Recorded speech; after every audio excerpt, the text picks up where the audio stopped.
Thank you everyone for being here. Just a point of order really quickly. We do have a trustee that's remote this evening.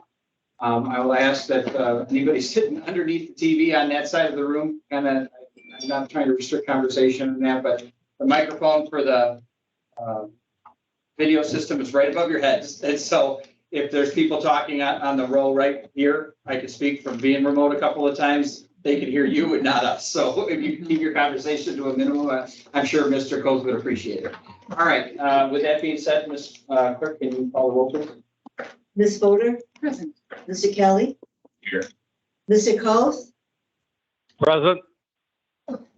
Mr. Mike? Present. Ms. Palestrini? Present. Mr. Robinson? Here. All counting present. All right. Please rise if you're able and stand for the pledge. I pledge allegiance to the flag of the United States of America and to the republic for which it stands, one nation, under God, indivisible, with liberty and justice for all. One other, I guess, announcement, just point of clarity. We have kind of a lengthy agenda tonight. We also have executive session at the end of the meeting because we like to add to our good times. But with that being said, Ms. Lyons, is there anyone signed up to speak this evening? Yes, we have Kathleen Carr. Ms. Carr? Good evening, and thank you for being here. On Monday, January 23rd, the Village of Hampshire will hold a public hearing regarding a parcel of property near the intersection of Route 20 and Higgins Road. It appears that the topics to be discussed include annexation of this property to within the Village of Hampshire and changing the zoning to M2. I believe this property is currently in Kane County and is zoned F, farming. I included those words in a Facebook post on January 14th, 2023. They were meant to inform area residents about a public meeting because, frankly, it is difficult to read 1.5-inch tall print on a sign that is located approximately 50 feet off of a state highway. As a direct result of this post, an email was sent by a Village of Hampshire administrator to Mr. Ernie Carone, the petitioner for the rezoning and annexation of the light properties.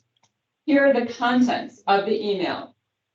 Ernie, FYI, there has been some Facebook chatter about the annexation and zoning of the 38 acres. The attached screenshot is from a resident of the neighboring residential area, and many of the comments are also from those folks complaining about property values being reduced, truck traffic, noise, etc. We are not too worried about it since both our PZC and Village Board are already aware and we're supportive. But I will be sure to introduce you at a public hearing by noting the special restrictions we have agreed to for the annexation agreement that will mitigate concerns. I have also reached out to the township assessor to get her feedback on if commercial/industrial development with the buffer zone will actually affect those property values. Feel free to give me a call if you want to chat about this at all. I find this email deeply disturbing, not because I feel my privacy was violated, or honestly because people were talking about behind my back. What shakes me to the core is that residents of our village, through their hard-earned taxpayer dollars, pay the salary of the individual that wrote it. You have village taxpayers paying for a village employee to notify a petitioner of concerns of a group of citizens and then completely discounting the majority of the concerns. On January 23rd, a citizen called the village to tell them that they had not been properly notified of the public hearing. The citizen, by law, should have received a certified letter in the mail from the petitioner. Again, the Village of Hampshire taxpayers paid a village employee or representative to notify the petitioner that a citizen contacted them about the lack of notification for a public hearing. This village representative gave the petitioner the citizen's name, address, and personal cell phone number. This private citizen, who simply stood up and pointed out a violation of the law, was then contacted by a representative of the petitioner. All because of the taxpayers of this community paid someone to give out his information to the petitioner. While this pattern of disseminating information may not be illegal, it certainly seems wrong. I would encourage all to ask the question, is this misappropriation of taxpayer money? As you'll be examining the village's budget this evening, I would like to point out, according to this email dated March 9th from the Village of Hampshire administrator, Tom Burney has been told that Jimmy is now engaged by the village for the light projects. I believe that this email references Attorney James Vaselli. Thousands, if not tens of thousands of taxpayer dollars is being spent on the light property annexing and rezoning. I am deeply concerned that a precedent is being set. What happens the next time the village receives an annexation petition or a rezoning petition? Will a lawyer be appointed as their point of contact through the annexation and rezoning process? How much more money will be spent at the taxpayer's expense to achieve a desired result? I have been involved in rezoning 2 parcels of land. During each process, at no time did the municipality make a phone call for me to research grounds for a resident's concern or email me prior to a public hearing. I was certainly never in contact with the municipality's lawyer. What is happening in this community is unlike anything I have ever seen. An elected official said on March 3rd, during a phone conversation regarding the Planning and Zoning Commission's 0-6 vote to deny the rezoning of the light properties, and I may be paraphrasing slightly, I'm not going to die on this hill. While they're shocked by this statement, they gave me an indication of how strongly they felt about this issue. The Light family has been incredibly honest about stating that the only reason they have applied for rezoning and annexation is because they want to sell their property. I admire their honesty. Although again, I ask, how many thousands of dollars will be spent just so they can earn millions from the sale of their land? Board of Trustee members, no residents of our community can truly understand how much time you spend trying to do what is best for us. About 20 years ago, I had a conversation with Mrs. Thompson. It haunts me to this day. She was a beloved kindergarten teacher at Hampshire Elementary School.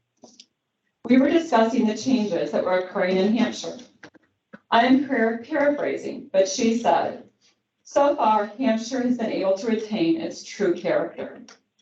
Board of Trustees, I ask you to honor Mrs. Thompson's wishes, help our village retain its true character by stopping the taxpayers from having to spend more money than is absolutely necessary, assisting petitioners through the annexation and rezoning process.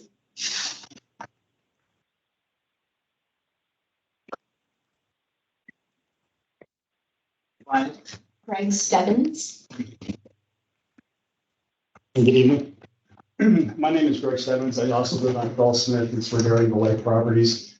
They've reapplied for the annexation, and I guess I would just like to respectfully request from the village, since many of us that are adjacent to the property have been here 25, 30, 35, and 40 years, then maybe we can start working with the zoning board and with the building board in terms of the specifics for the annexation, in terms of the light pollution and any other concerns that we've got. Including maybe a better buffer zone rather than a retention pond, things like that. I know that the plans that were submitted were conceptual, but eventually something may happen or it might move closer to being done. I just would like to respectfully request that we can have a voice in this. That's pretty much all I have. Thank you.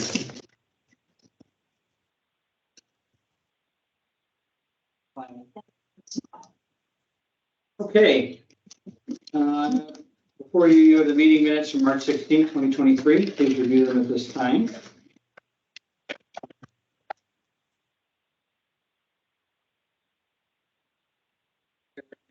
Questions about the comment or about the meeting minutes from March 16, 2023?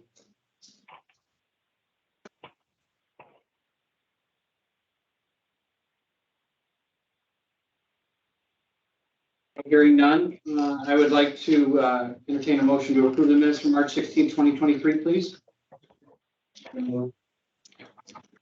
Second. I have a first and a second.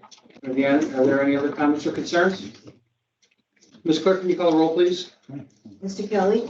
Aye. Mr. Coe. Aye. Mr. Matt. Aye. Ms. Palastrellini. Mr. Robinson. Aye. Ms. Fodor. Aye. 6-0. Okay, before you now have the meeting minutes from March 28, 2023 to approve the minutes from a special board meeting that was held on that date.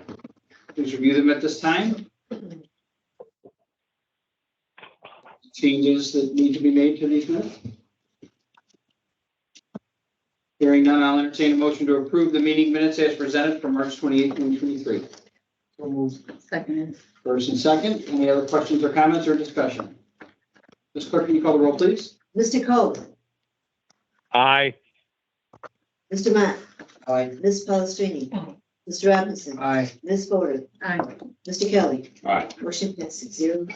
Okay, up next, we have some appointments. Ms. Maureen McGreevy has served for a long time and done a phenomenal job. She was an integral part in the search for a police chief, and I think provided very good guidance to this board and through that process. And her term is up, and I spoke with Ms. McGreevy, and she's agreed to serve another term ending in March of 2026.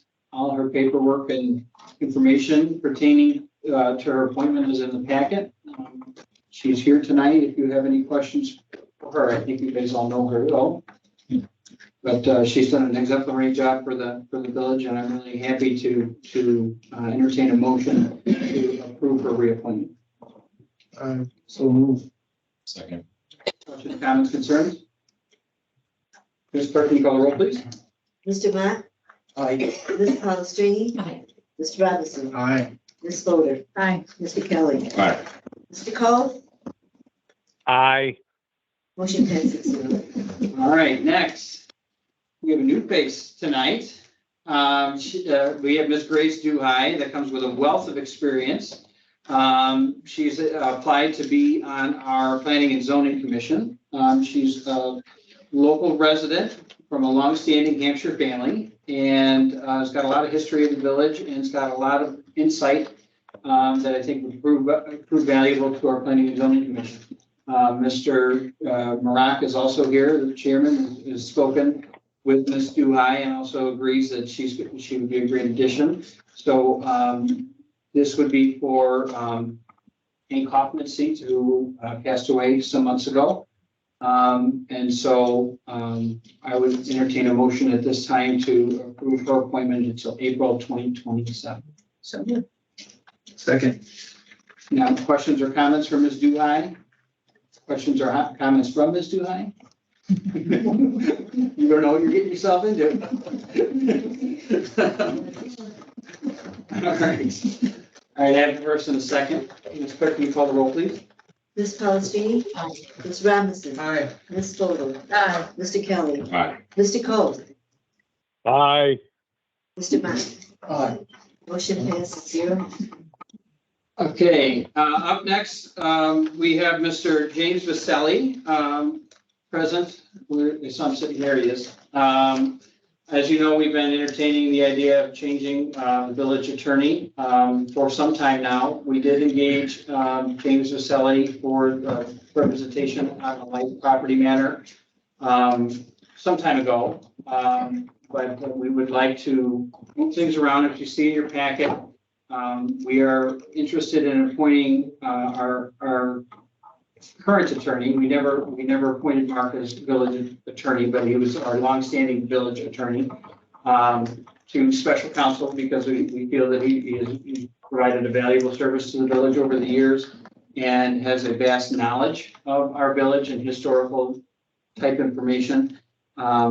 So with this, we would like to appoint Mark Schuster as special counsel to the village, and then James Vaselli as attorney, concurrent with the ending of my term. So there are the state statute for village attorneys, village managers, village engineers can only be current with as long as the mayor's term. So I can't appoint him any longer than that. Does anyone have any questions? His information is, we've had conversations about this over the months. The information on the firm is here. Mr. Vaselli, if there's anything you'd like to add, or, you can come up and speak to the board. If you'd like me, Mr. Chair, to introduce myself. Sure, without that. That would be great. Sorry. Thank you, everyone. Thank you.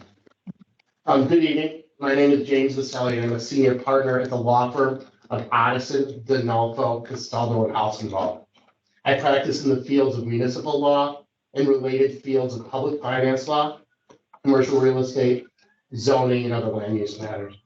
I have been working in these matters for in excess of 23 years, and I'm the current village attorney for the villages of, let me go through them now, South Barrington, Antioch, Zion, Dixmoor, Illinois, special counsel doing development work for Bradley, Illinois, and Morton Grove, Illinois, if you're all familiar with that. Essentially, just to introduce myself a little bit more, I have practiced in every area of municipal law, from administrative annexations all the way through zoning and everything that goes in between. I know that you have some experience with regards to municipal law. On this board, it is a very broad field, and there is a lot that you have to do, and I'm proud to say over 20 years that I've gone through a lot. I've also done some trial work. I've tried cases of jury trials. I've tried bench trials and motions. I've done appellate work. I'd like to say I've won every case I've tried. I have not. I think that's an important experience for lawyers, so you can learn the process. So those are my credentials. I do come with a very proud firm, a firm that has specialty in local government work, and I'm proud to be a member of that firm at this point in time.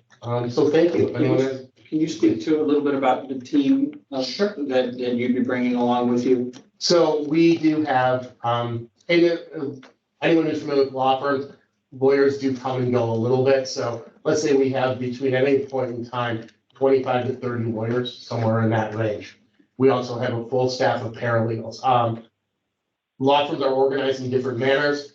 Ours go by department, but also you have associates that work with partners. I have an associate who I've worked with for in excess of 7 years, who is an excellent both municipal and real estate lawyer.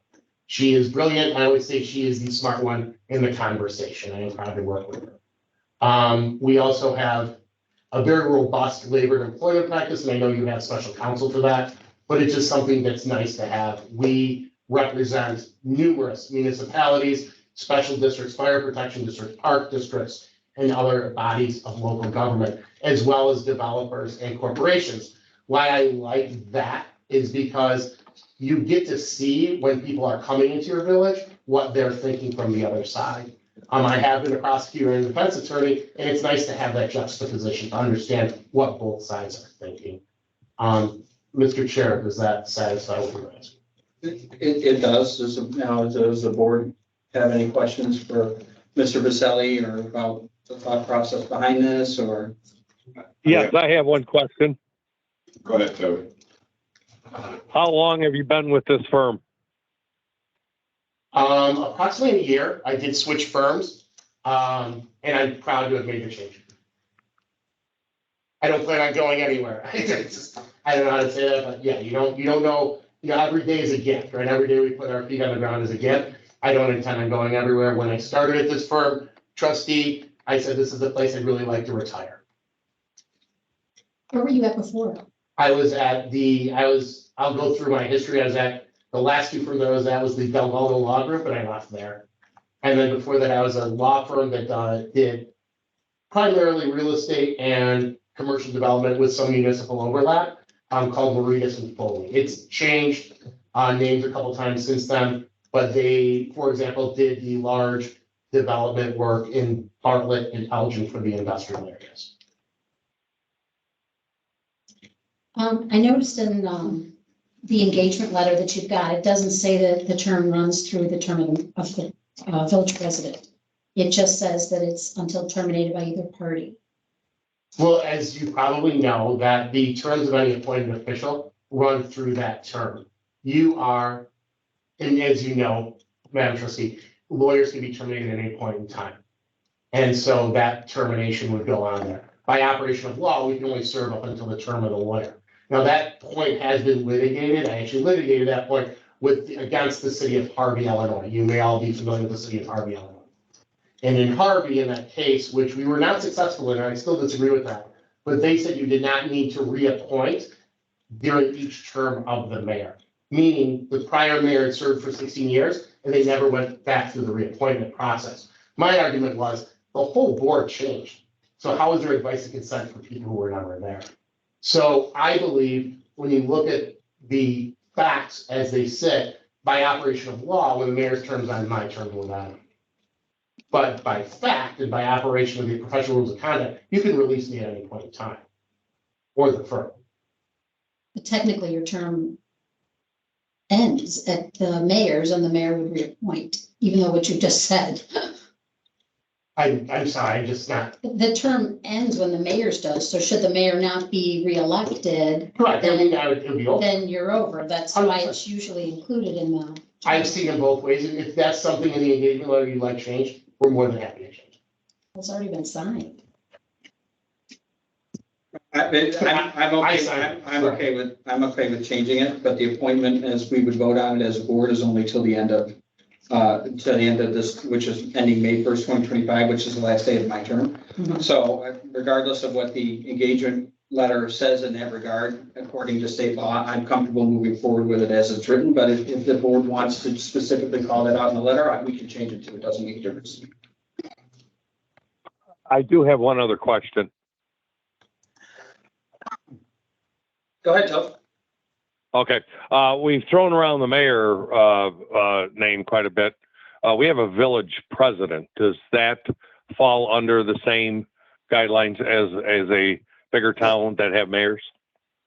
Vice, you want me to answer it or? Yeah, Mr. Abbott. Trustee, the terms mayor and president are synonymous. There's literally a law on it in the state of Illinois. It's a little known law, but the terms are interchangeable. If you would prefer that I refer to the chair as the president, I'm more than happy to. Just for clarification. Yeah, no, they're the same. Any other? Yeah, I'm good. Not specific to. Sure. Well, actually, I do have one, knowing now that you've been with your current firm for a year. You stated that your associate has been with you for 7 years. Yes. So your associate followed you from previous firms to this firm. Correct. We've actually worked at 3 firms at the same time together. We honestly very much enjoy working together, and you develop relationships when you work with people. And I hope to have a relationship with all of you, but she and I just have a very good working relationship. Like I said, she's the smart one. I always say she's the boss, but I'm very proud, and I'm sure you guys will love working with her. We're lucky enough to be appointed. I guess a clarification, Mr. Hedges, and then a follow-up question on the role of council. According to the email or the addendum on page 17 in our packet dated March 30th, it states that by executing this agreement, you agree to resign from the office of village attorney effective 4:59 p.m. on April 6th, which is today. So am I correct in understanding that Mr. Schuster has already resigned from the position of village attorney effective 4:59 today? He has technically resigned, but effectively his resignation cannot be effective until another attorney is appointed by state statute. So he technically has to serve until another attorney is appointed. But he has submitted his letter of resignation. Yes, he is. Okay. Well, And then the contract that you have before you includes his resignation. my second question is, what is the role of special counsel versus the role of regular counsel? And what are the responsibilities of Mr. Schuster going forward per this agreement? The primary responsibility spelled out in the agreement will be he'll be our prosecutor for our traffic court and other cases. And then he'll also continue to work on FOIA requests through the end of our clerk's term in September. And then he'll continue to work on the SSAs that are still in process. And then other assignments that I may assign to him throughout the next 2 years. So do we, I know later today we're talking about a budget. Sorry, I have a follow-up. Later today, we're talking about a budget. Has the expense of dual counsel been figured into the budget during this term? Yes, there's really no additional expense. The expenses that regarding Mr. Schuster would be expenses that will be by our village attorney or special prosecutor even. And for example, Mr. Caselli's been special counsel for the light properties. As you know, all of those expenses are built back to light. So the developer pays all those expenses. So there's no increase. In fact, Mr. Caselli's fees are substantially less than Mr. Schuster's fees, his hourly fee, which you'll see both. Outside of those responsibilities you just talked about, everything else will now go to the new firm. Yes, and there may be times, as the village president pointed out, where we have where Mark's history and his knowledge of some of these development agreements that he's negotiated for so long, where that knowledge will be very valuable, and that's something that will be also available. When Mr. Schuster is done in his role as special counsel, does your firm have the capability of performing the tasks such as traffic court and the other things that Mr. Schuster was responsible for? Do you guys have that capability? Absolutely. I personally prosecuted those tickets in the past. Partners and associates at the firm have. And development wise, I've been doing development deals since 2001.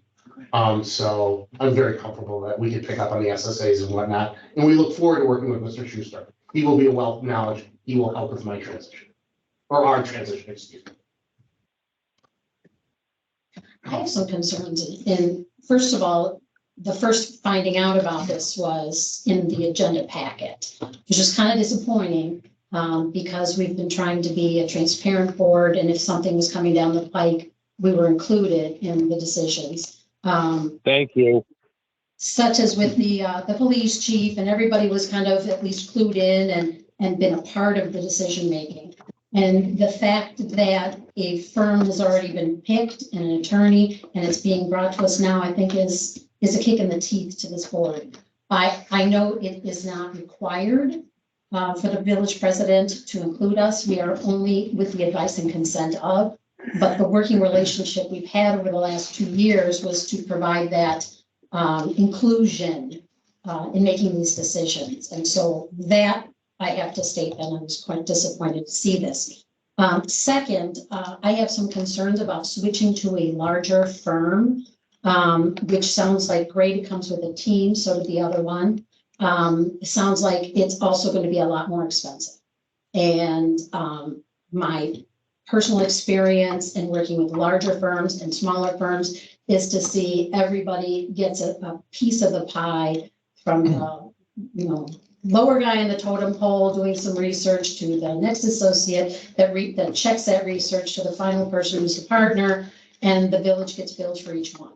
So from going from the legal fees that we've had with a smaller firm where it was done pretty much by one person was a lot more manageable. So I'm really concerned that all of a sudden we're going to be going to a larger firm and those bills are going to greatly increase. And I don't know if anybody's checked into any of the other municipalities that have used this firm to see if that's true or not. Mr. Vaselli has switched from a firm that I don't know anything about. He just said what they were today. But this firm is a larger firm and has a lot of people, as have been listed when I looked it up online. And I'm just concerned about the cost that it's going to be to this village. I think that, if there's legal bills got out of hand and that kind of thing, it's a matter of, we had open, honest conversations with EEI because there were concerns that the billing was out of whack as far as that went as well. I said, I think that, I understand your concern. I do. I think that there's an opportunity to kind of diversify our legal expertise, if you will. And I think that it's just time to make a change. We've talked about this now since I came into office, that there were concerns, and we tried moving forward with a special counsel situation with the light property, right? We wanted somebody that had a little bit more of a different experience, different background, and we liked where it was going, and that's why I brought it to the board. Who was that for the loan property? You're looking at him. Never seen him before. He was at the hearing. He was at the hearing. We weren't introduced at that point then. You also met Aaron online during the budget hearing last time. We told when we discussed the vehicle fees. I remember a person that was up there that I saw, but no. I introduced her as Aaron from the. Is she with this firm? Yeah, she's the associate that should be talking about. So on trustee Palestrini's statement question, during the research or identification of the firm, were any of the other municipalities contacted and discussions of relationships or billings or any of the discussion that trustee Palestrini brought up discussed with those other municipalities? Roughly 18 months ago, when we went through this process the first time, I developed a list of qualified firms, 5 of them, and I did send out requests for proposals. And then before they came back, the decision was to keep the current council at the time. Yes, I did check with several firms, including this one. This was the short list of 5 firms that I interviewed back then, a year and a half ago. No, I'm sorry. But I did not discuss billing or anything. The question was, did you reach out to any of the municipalities that this firm represents regarding their opinions and view of being represented by this No, firm? not or this any time of the around. billings or anything? No, not this time around. I spent quite a bit of time with Mr. Sally and interviewed both 18 months ago and this time as well. Understood. And I also, they're really involved with Metro West, which we're a huge part of. And so I've spoken to several different mayors about their interactions with the law firm in general, not specific to Mr. Baselli. And they come highly recommended. They don't express concerns of overbilling and that kind of thing. Mr. Vasselli just recently represented the Park District on the referendum as well. The Hampshire one? Yes. Again, it was one of these things that they're a law firm that specializes in a lot of different facets of local government.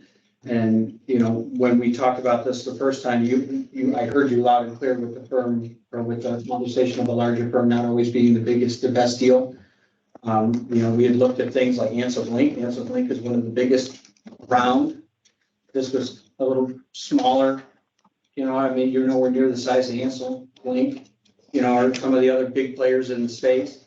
So I thought that this, my opinion was, I thought that this was kind of the best of both worlds, where we get a little bit larger firm, more experienced, but we weren't going to go with the largest, so we weren't just a number, and we weren't worried about the, what was the terminology you used, the billing hours, the mandatory billing hours. I think that's what it was that you were concerned of at the time. What was it? The stair stepping of billing hours. Right. And so, I mean, honestly, it's a matter of, I was trying to bridge the gap, trying to find the best of both worlds.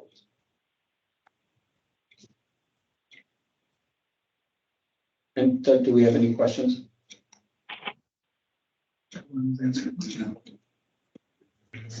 I'll entertain a motion to approve the appointment of Mr. James Vasselli, village attorney, again specifying the term ending May 1st, 2025.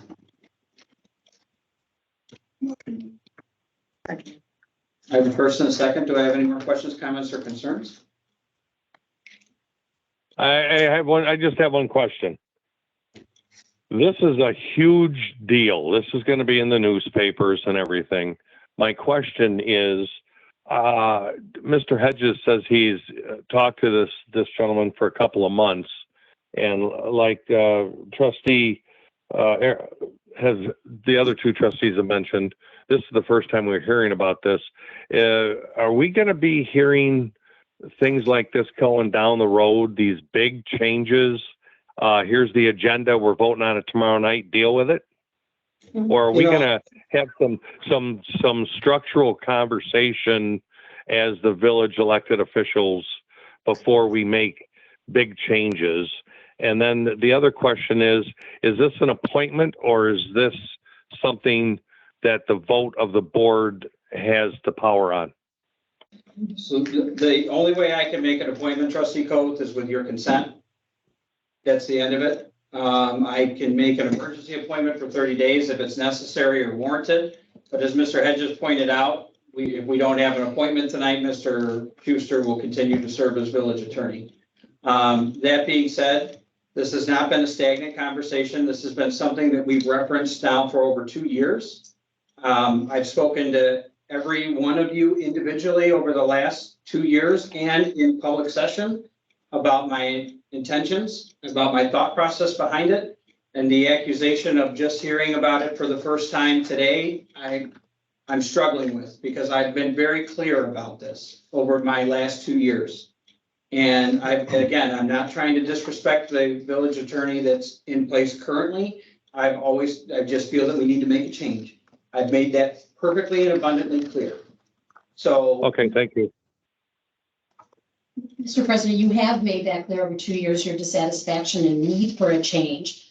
But as trustee Coates had said, this is the first we're really seeing an individual. Sure. So we haven't seen any firms, we weren't part of any of those firms, and I know it's Mr. Hedges that gets the opportunity to look at and to work with the attorney. But every one of us has a vote here, and Sure. if we don't vote yes, we don't have an attorney. No, that's not accurate. Well, you can, for the 30 days, you can have it for a period of time, and then the village trustees could also have their own attorney. Correct. So we could have 2 attorneys. Right, Mr. Schuster can still continue to serve. That's fine, but I'm saying we You're right. have the ability to make that vote. I'm just concerned, and it's been expressed from a couple people that, yeah, you've made it clear you wanted to make a change from the day that you were elected, but this is the first we've seen a firm and a person. If you guys want to table this, I'm more than willing to table it. If you guys want to, I've always made it perfectly clear. I have a first and a second. You guys we can choose to remove the motion at this point. It's up to this board. What was the purpose of? I think with a first and second, you got to take the vote. No, it can, We can remove it. what would be the purpose of delaying it? I've always wanted you guys to be comfortable. It's been a fact. And if the board is uncomfortable with this, then we can step back and we can come back with it another time. It doesn't. Delaying's not gonna do anything. I just take issue with the fact that the notion that I haven't been transparent in this. We focused on getting the packets out way earlier. You guys had the information. The packets came out on Friday. I'm trying, my dates are written. I don't think staff has fielded any questions about this. I fielded a couple, and I tried to answer them appropriately. I've involved the board in every decision that I have ever made as mayor when it comes to operations of this village. I think to your point about trustees can have their own attorney and all that kind of stuff. We've never had that type of relationship, and the kick in the teeth comment, I kind of take issue with, because I try to go above and beyond, including all of the trustees in my thought process, whether it be as a group, so much so that sometimes you guys sit at this dais and wonder where my head is because you listen to me ramble, or I have other trustees cut me off because I ramble when I start talking. And so like I said, I trust all of you in your decision. I guess in this one, I'm just asking you to trust me. But if it's not something you're willing to do, understandably so, because you're uncomfortable with it, I'm willing to respect the direction of this board. I agree with trustee Coates that we should be voted on. I mean, kicking the can down the road, or however it was worded, is. I don't think that gets us anywhere. Motion's been made. I think we should have a vote.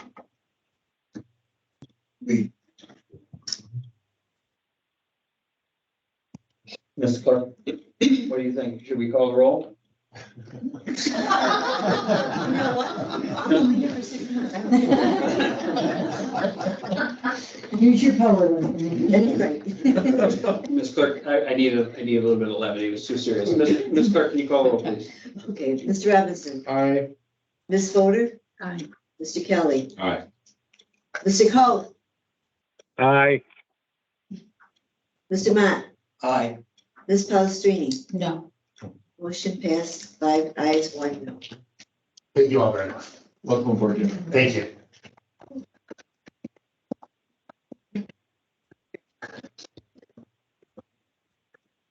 Okay, next we have our public hearing for the budget, so I don't need to entertain a motion, right? I just open it. Okay. I'm gonna open the public hearing for the budget. I will make some opening comments here. Well, first of all, we have people signed up to speak. That should be first, right? Yes. Do I cover the legal obligations of publishing and all that kind of stuff first before the public comments? I messed that up the last time. You don't have to read them, but you could. So, well, all the requirements have been met as far as posting of the information in the Daily Herald, and all the notification requirements have been met as far as that goes. And so it's up here available for viewing. It was published in the Daily Herald. We have the date up here as well. But at this point, we'll ask Ms. Lyons, do we need to swear each other in or anything like that? No, I don't think so. But Ms. Lyons, do we have anyone signed up to speak? We do. Kathleen Clark. Good evening again.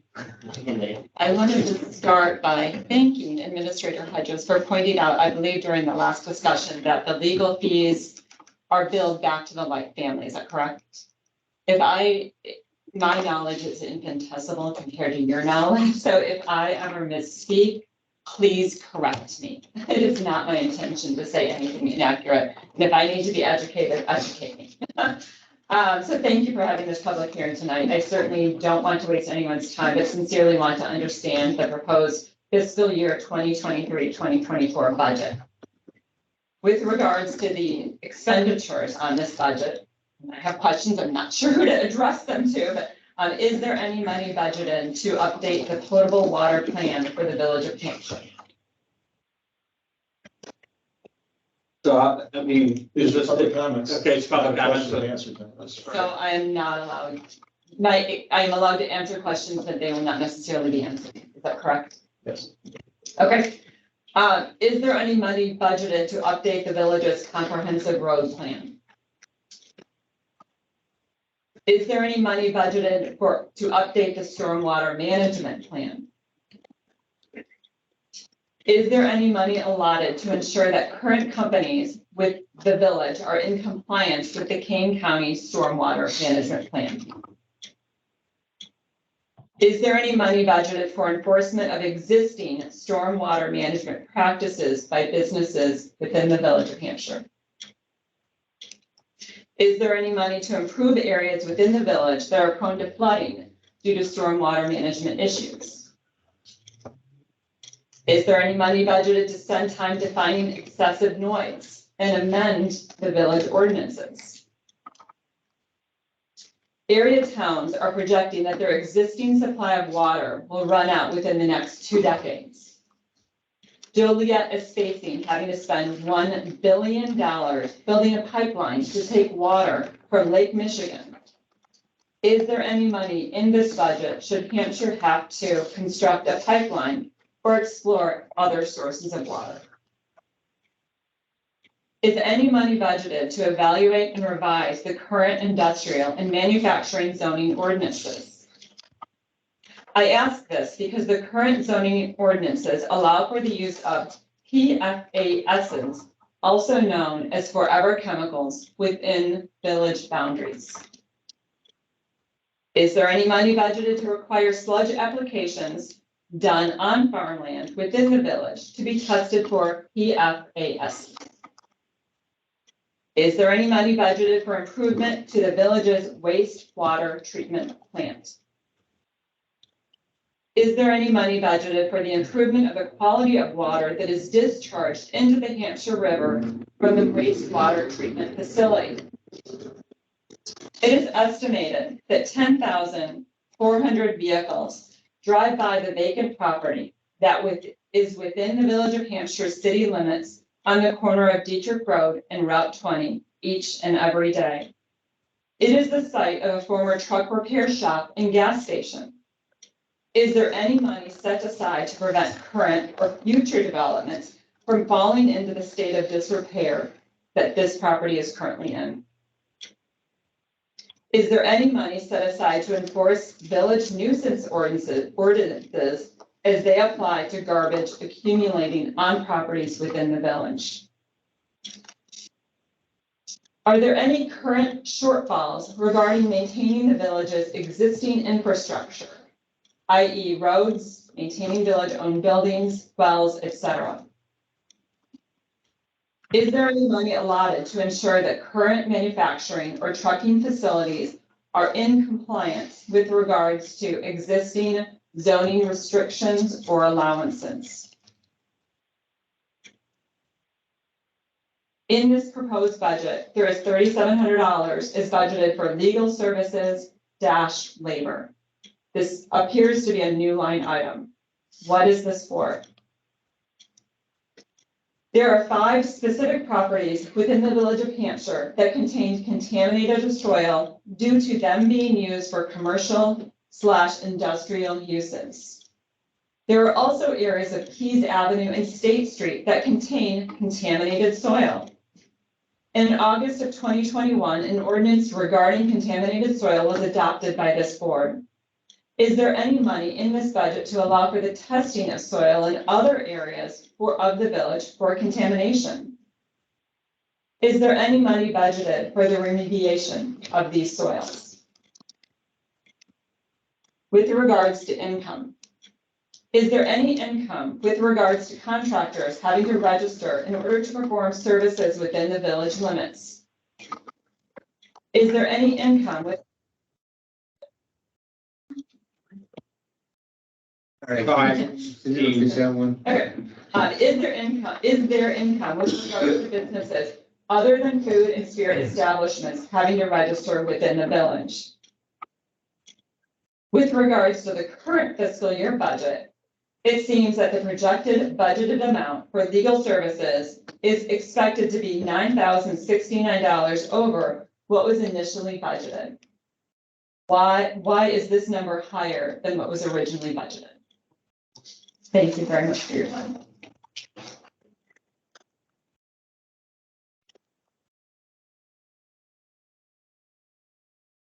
I have some opening remarks. I do want to thank you for speaking. I know you asked a lot of questions. I don't want to be, I just general statement about it is that there are some of the things that you would ask that we asked the very same thing when it comes to whether or not we can or can't. And some of it has to do with the type of municipality that we are. We're home rule, we're a non-home rule community versus home rule. Some of the things that you were asking as far as like contractor registration is one that we talked about. I'm just picking on the one that I wrote a list here, but I'm picking on the contractor registration. That's a fee that we would love to impose probably, right? Because we would like to find a way to increase revenues that doesn't tax our residents per se. But statutorily, we can't enforce it. Whereas a community that's home rule, we can. So there's, and as I look at some of the lists that you have here, some of these are managed by the IEPA that we kind of fall into as far as like water discharges and that kind of stuff. They all fall within codes. I'm just trying, I can't answer every single one of them, but I just want to tell you that we're not blind to it. But some of the stuff, there's some of the things that we can enforce and there's some of the stuff that we don't have the authority to enforce. Mr. Mayor, if I could just add one thing, Ms. Carr. I tracked you for about 20 questions, and I can tell you, we went through 18 to read all yeses when it comes to planning for water and sewer capital improvements. When it comes, in fact, this board authorized a large study for a master plan of our water and sewer systems. It will be reported back to the board in July. So I won't go into all the details, but yes, all of those planning, all that planning has been done. There is money in this budget for all of those things.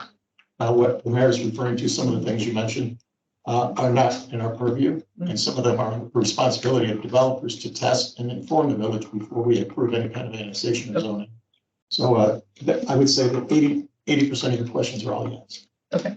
And as far as like the comprehensive plan that you referenced, it's a zoning ordinances and stuff, we've been very clear in the fact that there's a lot of our ordinances that we have updated recently because they were out of date. And that's a really big goal of this board is to, when we see something that is out of date, is to update it so that it's more current, because the majority of the codes were written in like 1985. It's a very expensive and arduous process, but we've committed to addressing that. You know, there's not enough, in answer to your question directly, there's not enough money in the budget to be able to rip and replace, if you will, because that's a big process, but we do adjust them when we hear that something, or when we see that something's not right.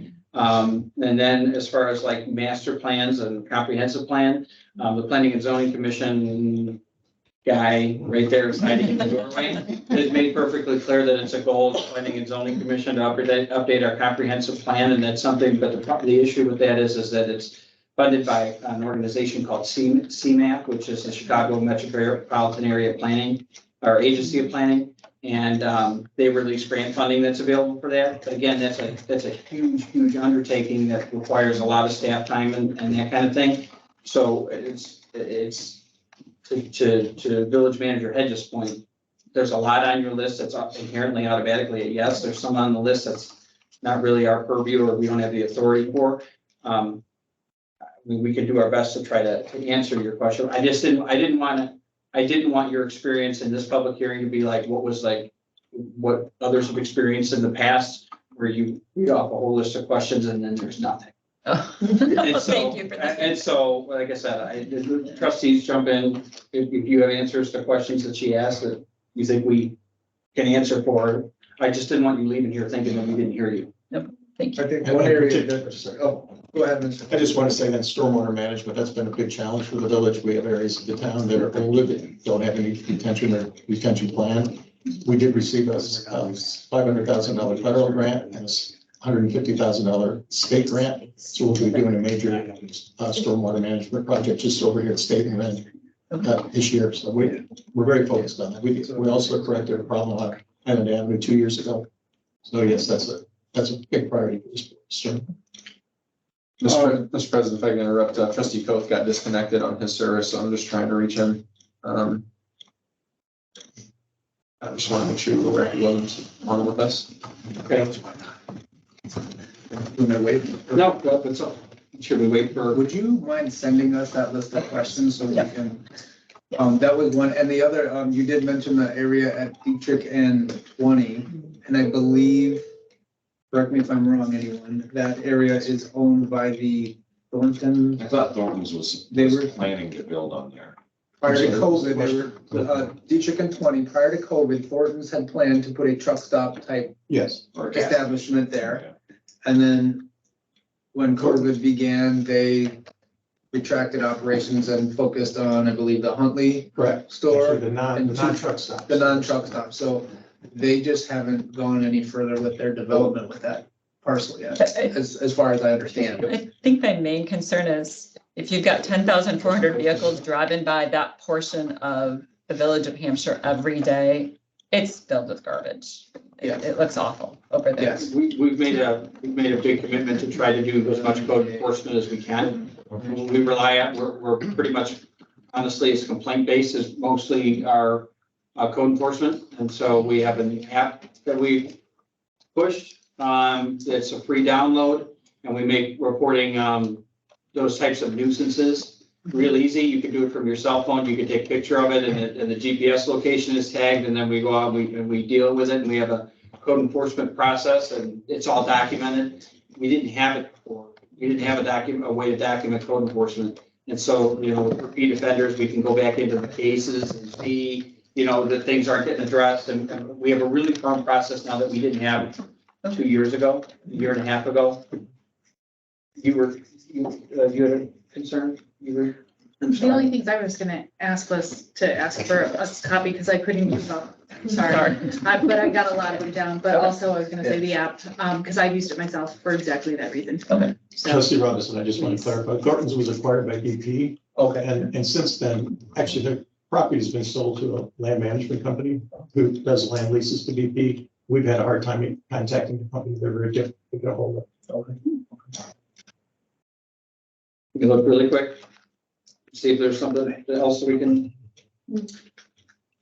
I'd also like to jump in about the fact that she said the 3,700 legal in the budget, and then another line item. So maybe if we could get back to cumulatively what the entire legal budget is, I think too, that would be not appreciated. to speak for Ms. Lyons, but where it said legal/labor, we have, as it was mentioned earlier, we have a different legal counsel specific for labor.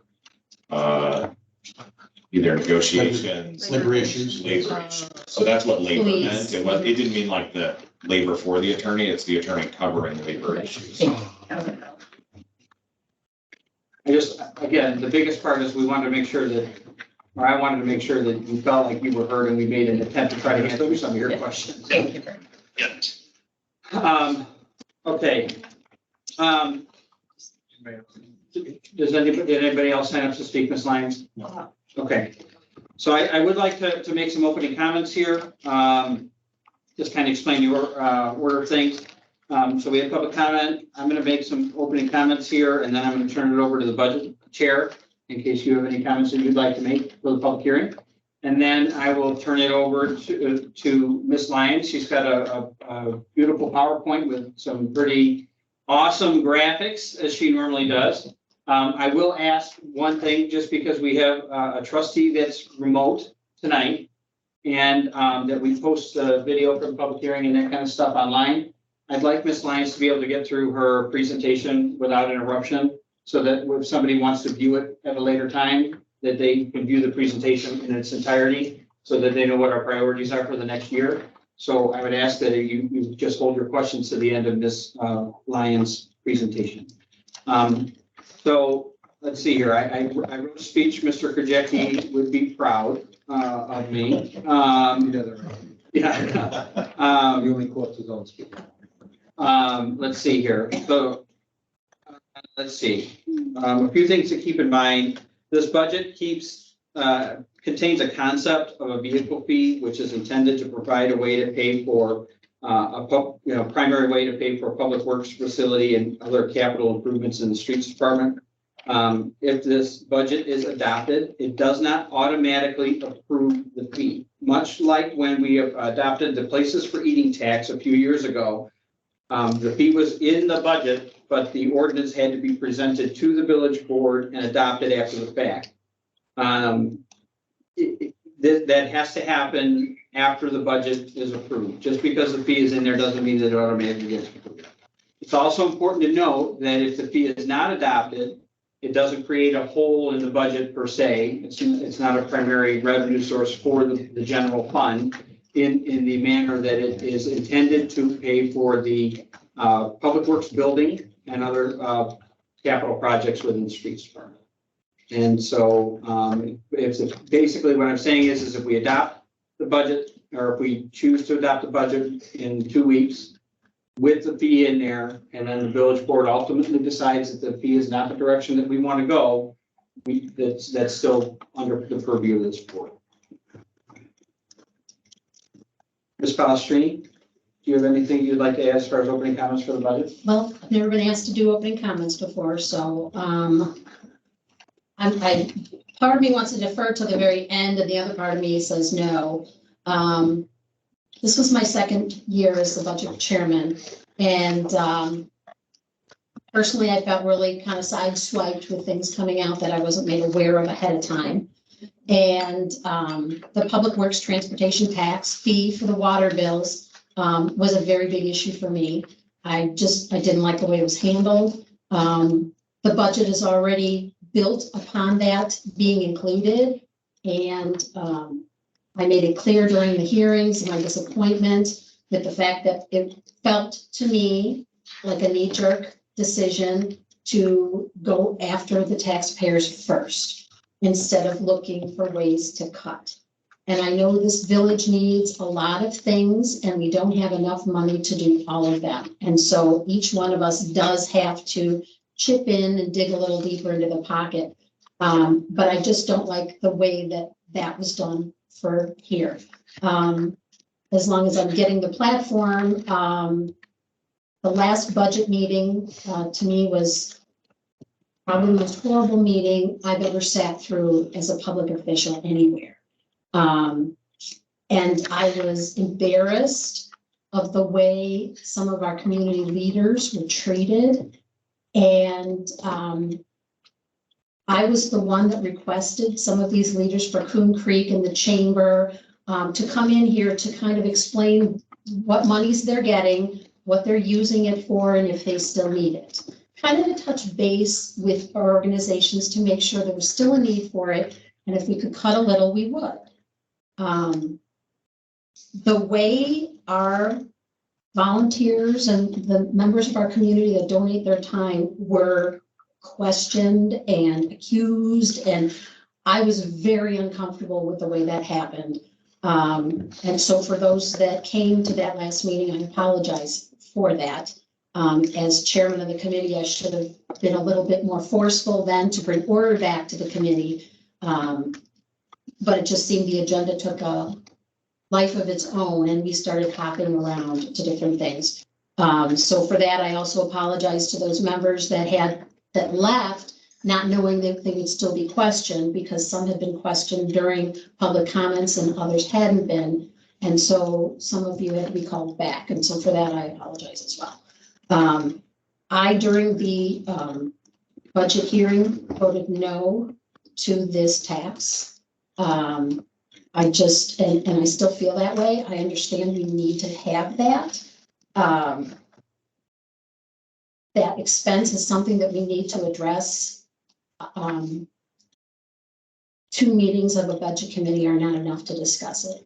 So those are my introductory amounts. I do want to say that Ms. Lyons did a tremendous job of pulling everything together, very organized, responsive to all questions. And I know that her presentation today will explain a lot of the different things. So I conclude with that. Hey, Ms. Lyons. Josh is going to put my presentation up for me. And if it works, I'm going to drive with the. Feel free to move around the cabin if you want to be able to see the screen. Oh, no, this is fine. No, I was talking to these guys. you. Thank you. You guys can pull a chair out. Yeah, you can sit wherever you want. The fire department's not here to yell at us, so. Yeah. I'm being a little sarcastic, but seriously, move around so you can see the straight view. All right, good evening. Thank you for the opportunity to address you this evening as staff formally presents the tentative budget, V2, as I will call it. V2, the only change since the tentative budget was discussed at the March 28th meeting of the Budget Committee and the working group of the board. And that same document that was posted at the front counter and on the village's website, the only change subsequent to that is the inclusion of a transfer from the hotel motel tax in the amount of $5,000 to the general fund.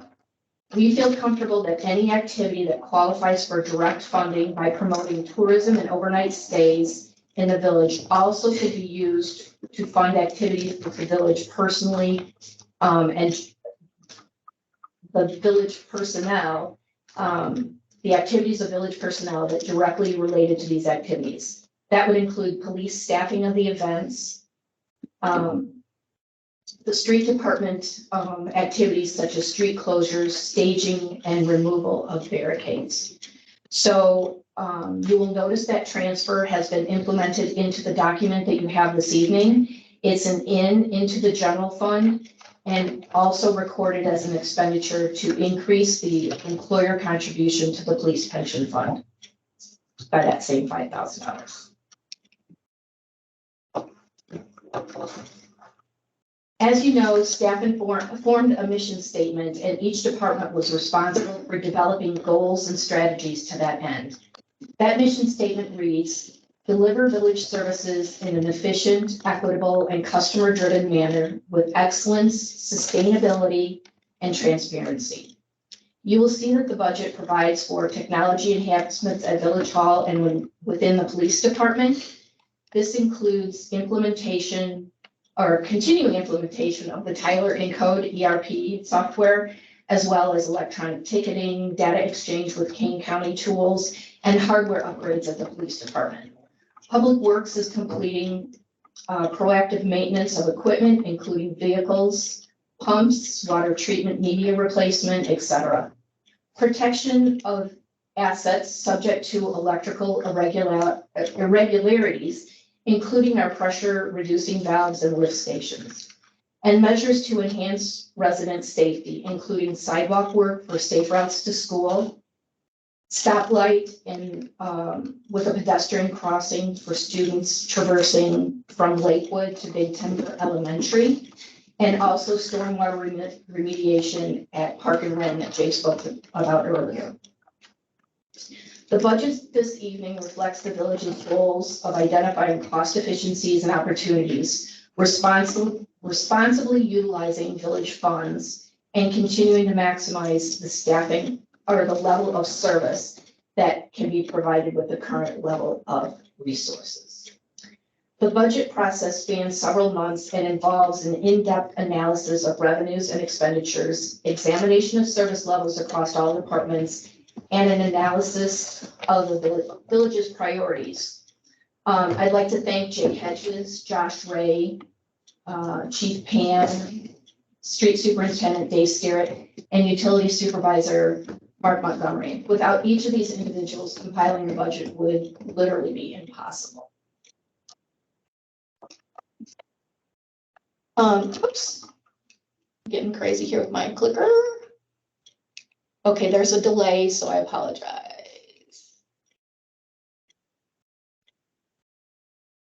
Okay. In the fiscal year 24 budget, the village fund total revenues, including transfers, are $6.8 million, and expenditures reflect also $6.8 million, resulting in a projected surplus of $556. The table presented shows the general fund balances, revenue and expense history from 2019 to 2024, with the actual and projected figures. The general fund is budgeted to end with a balance of $2.6 million at April 30th, 2023. This is approximately 38% of budgeted expenditures. This compares, I always like to do this because it shows that we have made tremendous progress in the village. This compares with a fund balance at the end of April 2014 of $98,000, a very uncomfortable 3% of budgeted expenses.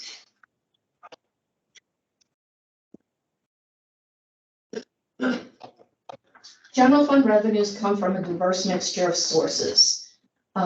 This pie chart shows the village reliance on both property taxes and state shared revenues.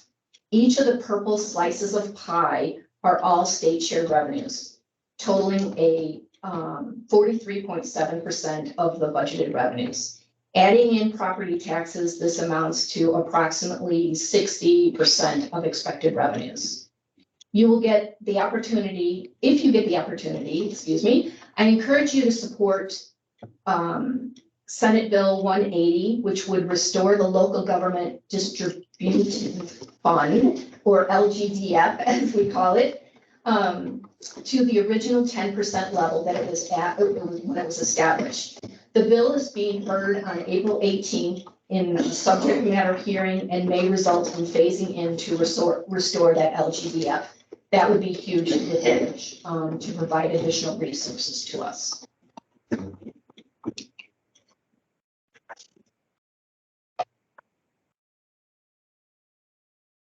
The general fund pays for the majority of village operations, including police protection, streets, and right-of-way maintenance, building permitting, code compliance, and general government administration. The FY24 budget general fund expenditures reflect an increase of 20.6% over 23 projected expenditures. This is mainly due to an increase in one-time grant funded revenue and expenses, as well as increased subscription fees associated with the village's technology updates.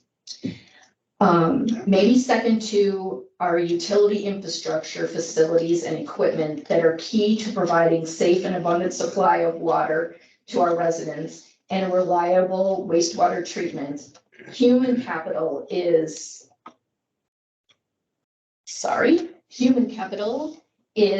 the village's greatest asset. To that end, salary and benefits make up the largest portion of the general fund's expenditures at 55%.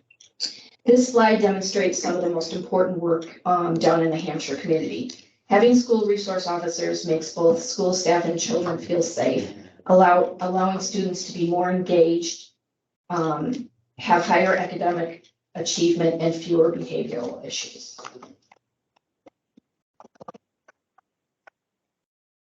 This particular slide shows the split of expenses by department. While this varies greatly from year to year, principally due to the capital projects undertaken or capital expenditures, capital expenditure purchases, governance didn't make the pie this year as it was less than 1%. Key general fund initiatives in fiscal year 24 include continued expenditures toward the implementation of new ERP software, sidewalk improvements, debt service for new snowplow that was authorized at this time last year, continued funding for the facade program, and maintenance of staffing levels at the current, plus a part-time detective in the police department.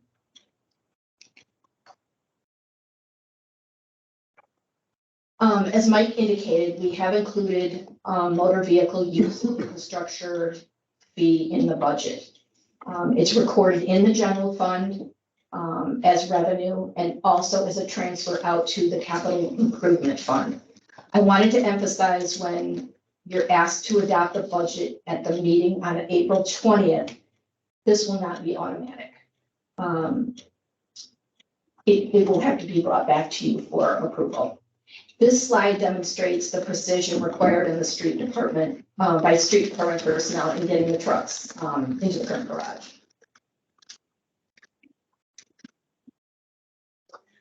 Just to throw in a little bit about the motor vehicle tax without getting too specific, we did want to show, let me see if I can get this to show up for you. Maybe not. Sometimes the clicker works on the screen and other times it does not. No, they do not show this. So essentially, I want to point out if, with our current residential statistics, senior residential, non-senior residential and commercial accounts, a fee of $10 across all sectors would yield annual revenue of $180,420. Up at the top, we assumed or put out the estimated principal cost of 3 different scenarios at 4%, which is pretty much the going bond rate.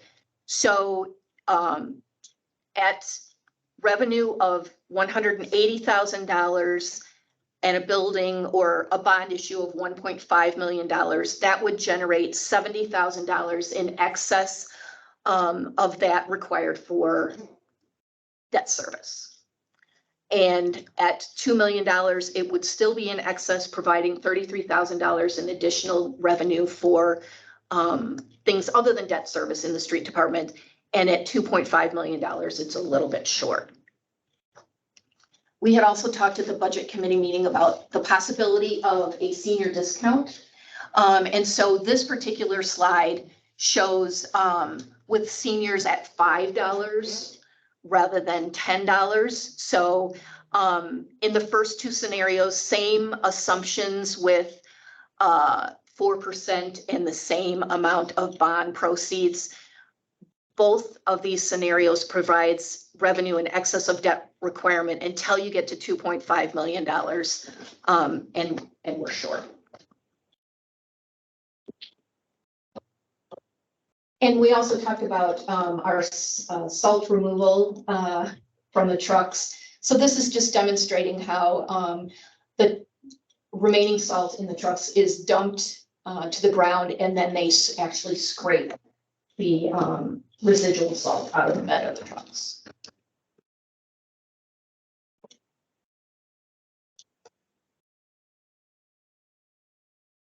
On my page.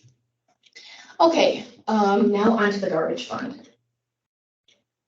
Soon after the adoption of the budget, the staff will bring forward an ordinance changing the garbage rates. This rate change will be effective with the July 1st billing. The rate is built off of the flood boilers contract, and it also pays for printing, postage, and administrative fee. So we collect enough funds for that. So the proposed changes are 82 cents to the non-senior. This is the bi-monthly billing rate. and 52 cents to the seniors.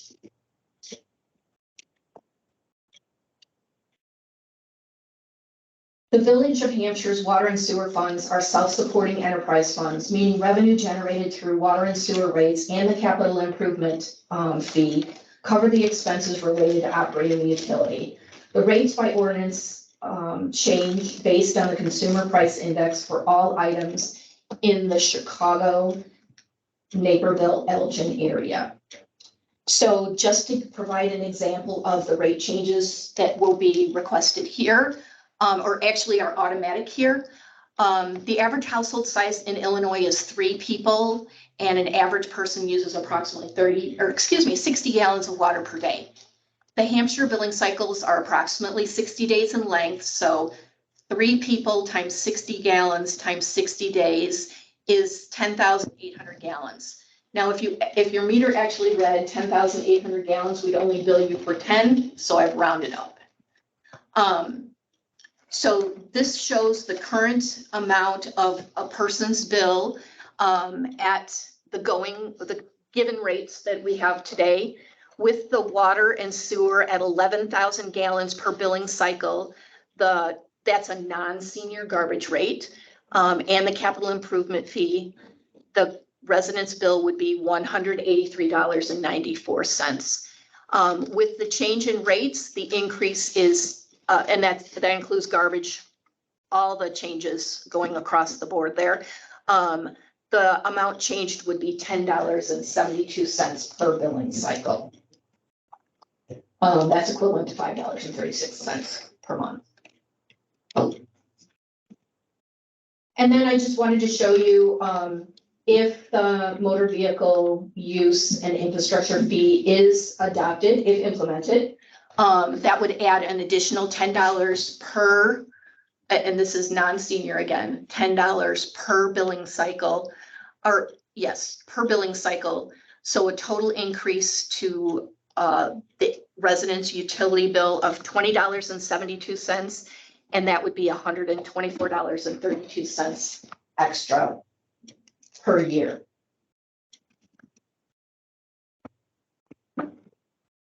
Beyond the 3 major operating funds, the village maintains more than 20 different special revenue and capital project funds. They are key to the village's ability to fund projects such as street resurfacing, projects such as infrastructure improvements and reconstruction of water, sewer, and stormwater facilities, debt service, and also activities such as Coon Creek Days and the Hampshire chamber initiatives. So this talks to some of the capital and special projects that we are currently undertaking.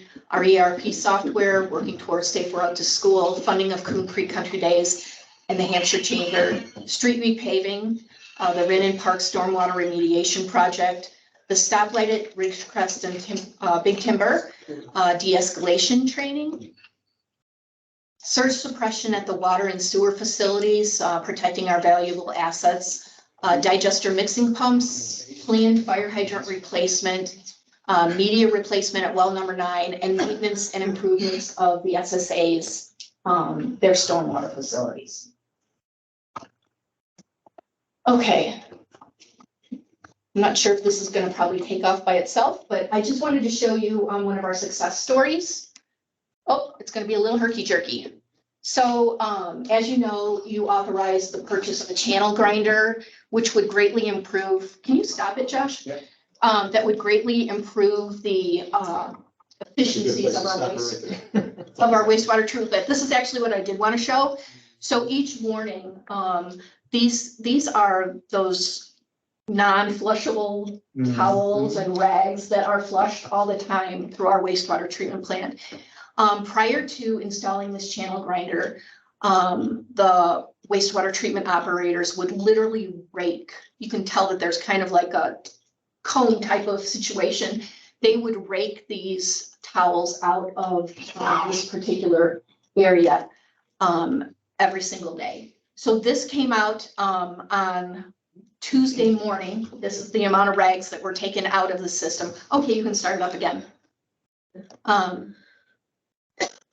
So it's honestly very smooth if you watch it in real time, but this shows the grinder in action.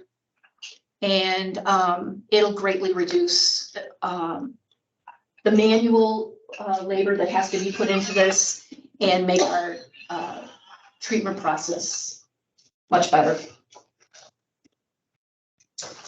That's all I have for you tonight. I'm happy to answer any questions. Before we do, thank you for this. Also, the advertised flushable wipes are not flushable. Yes. As a public service announcement, please don't flush the flushable wipes.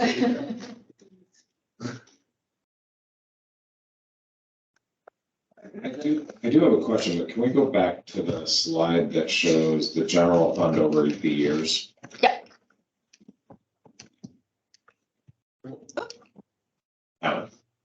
I'm not sure it might bounce around. No, so for the ending fund balance, if I'm reading this correctly, literally from 2021 to the 2023, the end of this fiscal budget, correct, or projected, Yes, our fund balance will have grown by almost 900,000.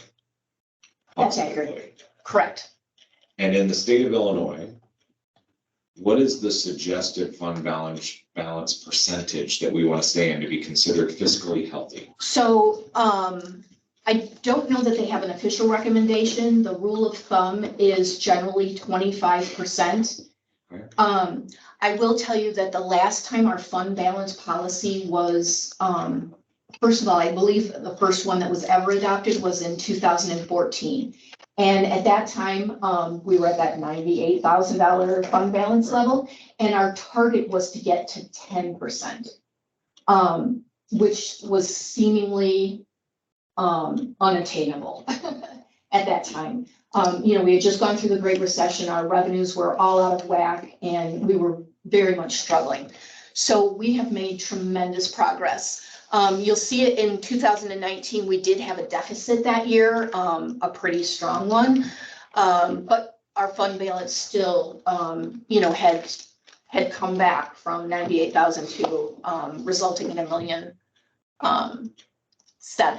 at the beginning of the year. So this is approximately 38%. So it is, in my opinion, we will revisit the fund balance policy, but I would say probably in excess of 25%, we should be considering transferring money to capital improvement funds. So that was part of my question, but I've actually, if I look at that 2023, I want to make sure I'm doing the math correctly. So if you could just correct me if I'm wrong. To find the fund balance percentage, I take the ending fund balance amount, 2.6 million, and divide it by the expenditure amount. That's correct. 5.6. Yep. I think I'm actually we're projected to end at 43%. Oh, okay. I was thinking it was 30. So it's even higher than that. So we're very, very healthy when it comes to fund balance is what you're saying. We are healthy. Yep. All right. And that's largely part to the positive fund balance of 450,000 just this year. The projected general fund surplus at the end of this fiscal year is $450,000. Okay, and I really appreciate that. So if we go off the 25% that you're saying would be considered healthy, we could have a fund 25% of the FY23, right? Budget would have been a fund balance of 1.4 million. Is Okay. What if I do 25% of expenditures, Yes. correct? Okay. I just want to make sure I'm doing the math right because I'm trying to keep up. Yep. I appreciate it. If I could ask, the one page that you talked about, the tax for the public transportation tax, it was 1.5 and I understood those. And I wasn't sure why we went to $2 million and then $2.5 million if the garage is only supposed to cost 1.5. So we are very much, I would, in my opinion, at the planning stages of this. We did have a quote a couple of years ago for $1.5 million. We have to site the building. We have to have specs for the building. We have, you know, we may have to purchase land. I really don't know. So we laid it out in various scenarios. As we get closer to, what we're gonna have, where we're gonna have it, we will be able to give better projections with respect to that. So I don't know what it's gonna cost. So the Mr. Postry, plans, if I could just add one thing to that. We learned during streetscape the first time around that our quotes were 40% over budget that year because all the costs were going up so much. We can't predict what's going to happen in the next couple of years before this will happen. So we wanted to have that contingency out there so you would know what it might cost and then what it would cost to fund. That's just a contingency. okay, then the plans that were in the budget or the packets for the budget committee that you had, what it conceptually, what it would look like and where and everything, those are old. That's correct. So we didn't check it all to see what ballpark that building was gonna cost before we decided on how much to start asking in the fees. That's my responsibility, so I take that question. Yes, we've done quite a bit of, I went back to the same person that quoted the building the first time, talking about what the cost would be. They honestly couldn't even project for me what the cost might be. Any quote right now that we could get for construction is only good for 30 days. We saw that during the police department renovation. So yes, I think there's with the current costs, you know, everybody said that concrete costs would come down, blacktop costs would come down. Blacktop has come down some, lumber's come down a little bit, but building materials overall are still very high. And the real estate is still very high. So I felt it was important that you see what could possibly happen. And again, nothing will happen. The vehicle tax will only happen exactly as you decide it will be. The amount, the discounts, whoever might be getting discounts. So an ordinance has been drafted for you, but that's just a draft ordinance. So this is all in flux, and it's a concept that we have to prove out. Ideally, this fiscal year. I think that's the key in all of it, as far as I understand it. Correct me if I'm wrong. I mean, again, the budget, it has to get approved, you know, before it can go into effect. But the fee conversation is just that at this point, it's a conversation. It's not something that we're going to just implement. It's not something that you're going to see on an agenda in 2 weeks to approve an ordinance. There's a lot of legwork that has to get done prior to, but to discuss it in the middle of a budget cycle, you know, it's not the right time. So that's why the conversation happens now. And so at the end of the day, if the village board doesn't feel it's the right thing to do, then the village board doesn't feel it's the right thing to do, and then that project doesn't move forward. I would use the same example. The street sweeper, for example, it's 260,000, I think. That was budgeted, but it was certainly not purchased until this board approved it. Okay, so the quotes were gotten until the budget approved it. Excuse me, the board approved it. So this is the same thing. Ms. Lyons, how many years did we budget for an ERP system that we never purchased? Several years. I wanted that done a long time ago when I was trustee, when I think it was like my first or second year, we talked about redoing our ERP system, and now we're finally doing it. So I think the driving force was Trustee Coates as well as Dave Stair that really banged on this issue of a new streets garage is really critical. We saw that we have some safety concerns over there that we are attempting to address right now. It became a mandatory, in my mind, something that just had to be brought forward. We did find, and it was. Actually, we looked for the revenue sources for 2 years. I recall talking about motor fuel taxes, a 4% sales tax, but we're not authorized to give that. So we did find this creative method that Yorkville used, and we felt it was a good method. It's rather inexpensive, $60 per year per resident at this point. So we felt it was the only method that we could come up with, frankly, that we thought would fund the garage. So that's why it's presented this way. If I could just then question, then I thought you said up there then, I guess maybe that's with the higher amount, that it would add $124.72. That's correct. That's So- with the $10 included. That's, so the $60 per year, which is what we talked about at the budget committee meeting, then that's not, You're talking about the water. Yeah, oh, so, okay, yeah, that's it everything. included, it was a full load, yeah. I thought it was based on the 2.5 million instead of the 1.5. There's a little bit of lag on my clicker Okay. here, so, yeah, it's so, the $10.72 would be the utility bill change. Adding the $10 down here, excuse me, for the motor vehicle tax would increase the total bill by $20.72 Okay, and then per multiply billing that cycle. by 6. Correct. Okay. Correct. It's rather obvious there, but garbage itself is $42, and as we all know, that's much less than it would have been if we had our whole contract for garbage, but that garbage fee alone is more than all three of our capital fees combined. I think our garbage rates still are less than our fiscal year 20 garbage rates We are adult under, when we were gold under. which is why, one of the big reasons why the board decided to move to help the residents save on costs. Absolutely. Does anyone else have any questions for Ms. Lyons? I want to commend you for your work on this. I want to thank the budget committee. I know that it's a hard conversation. You guys are doing a great job. It's hard for these difficult conversations, and that's when I noticed that that's the only time that this board ends up getting contentious in general, is when it comes down to how it's going to impact every resident. And it's good that we're all passionate in that regard. And again, I said it last time, that we can't always agree on everything. But this is one of the greatest experiences I've ever had, being able to be on this board, and you guys all had too. So I really appreciate that. Mr. Mayor, if I could just add, this has not been, it's been a difficult process, and Trustee Polstrini expressed that earlier. I do think that this budget has been vetted better than any budget I've been involved in 3 years, so I appreciate all of that. And I know it's been a little difficult for all of us, but it's a good budget at this point, and we thank you for that.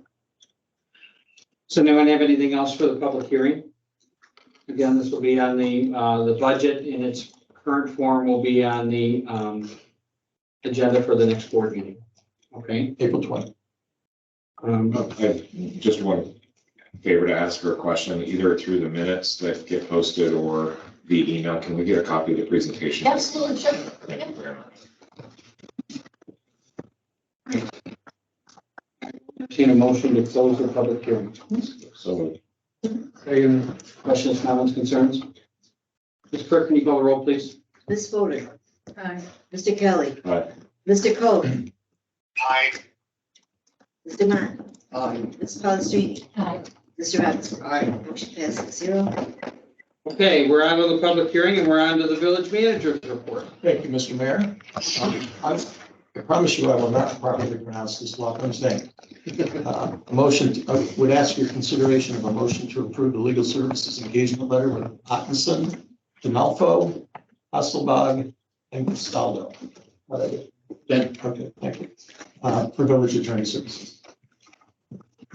You have before you the agreement that's been signed by Mr. Caselli, and upon your approval being signed by the mayor.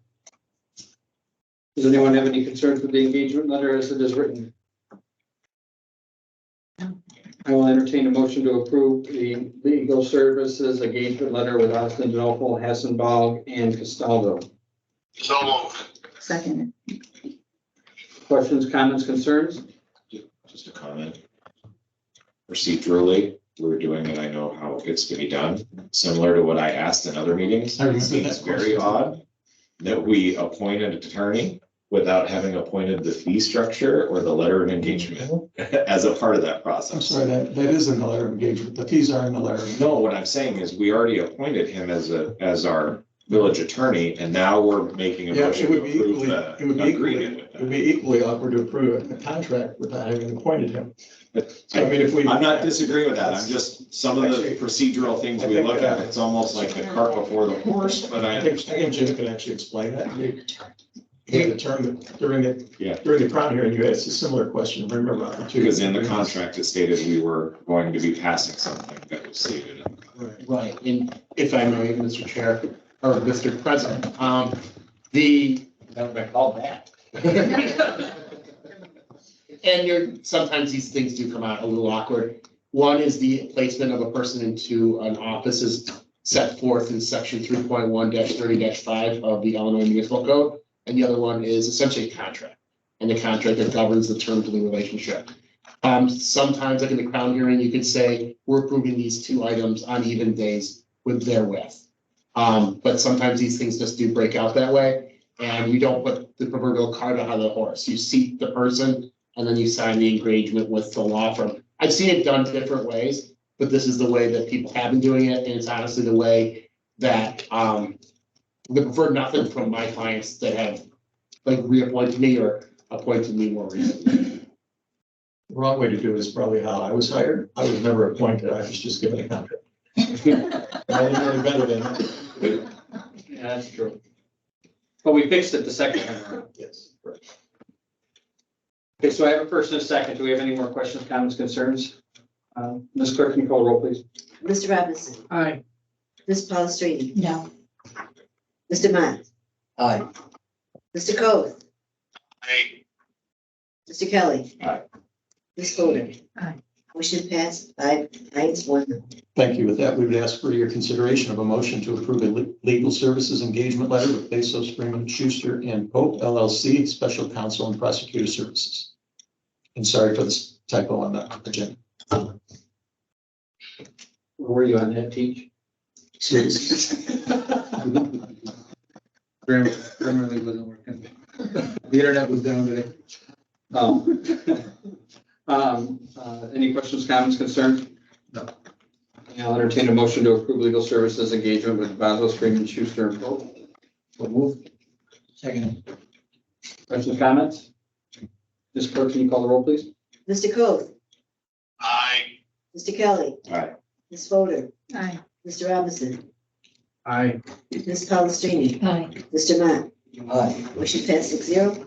Thank you. With that, we would ask for consideration of a motion to authorize staff to renew the medical, dental, vision insurance plans for fiscal year 2024.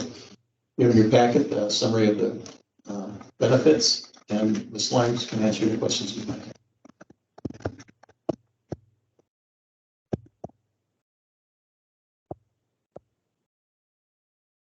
I know, I'm just curious, as what is the total of the village pays, just say for the last fiscal year? Our portion of the payment for these, for the health insurance. I would estimate about $430,000. $430,000. And does any money come out of the paycheck of the employee towards the health? Yes. Yes. Okay, and it's like percent, I think? It depends on the level of coverage, whether the individual selects PPO or HMO, and the, whether they're covering just themselves and their spouse, or other dependents. It's dependent. Thank you. Any other questions for Ms. Lyons? I will entertain a motion to authorize staff to renew the medical, dental, and vision insurance plans for fiscal year 2024. Second. Questions, comments, concerns? Ms. Clerk, can you call the roll, please? Mr. Kelly. Aye. Mr. Coth. Aye. Mr. Matt. Aye. Ms. Palastrellini. Hi. Mr. Robinson. Aye. Ms. Fodor. Aye. Can I, Motion passed 6-0. can I call an audible on this one really quickly? Just I would like to interject something before you are the take over. chair. I understand. But Ms. Carr, this is what we're going to talk about next is exactly what you asked, which is trying to see something that's kind of out of place and trying to fix it within our code. Okay, so that's And right. with that, we would ask your consideration of an ordinance amending the zoning regulations to add motor vehicle wash facilities as permitted uses in various zoning districts. This has come up a couple of times. People have asked about building car washes.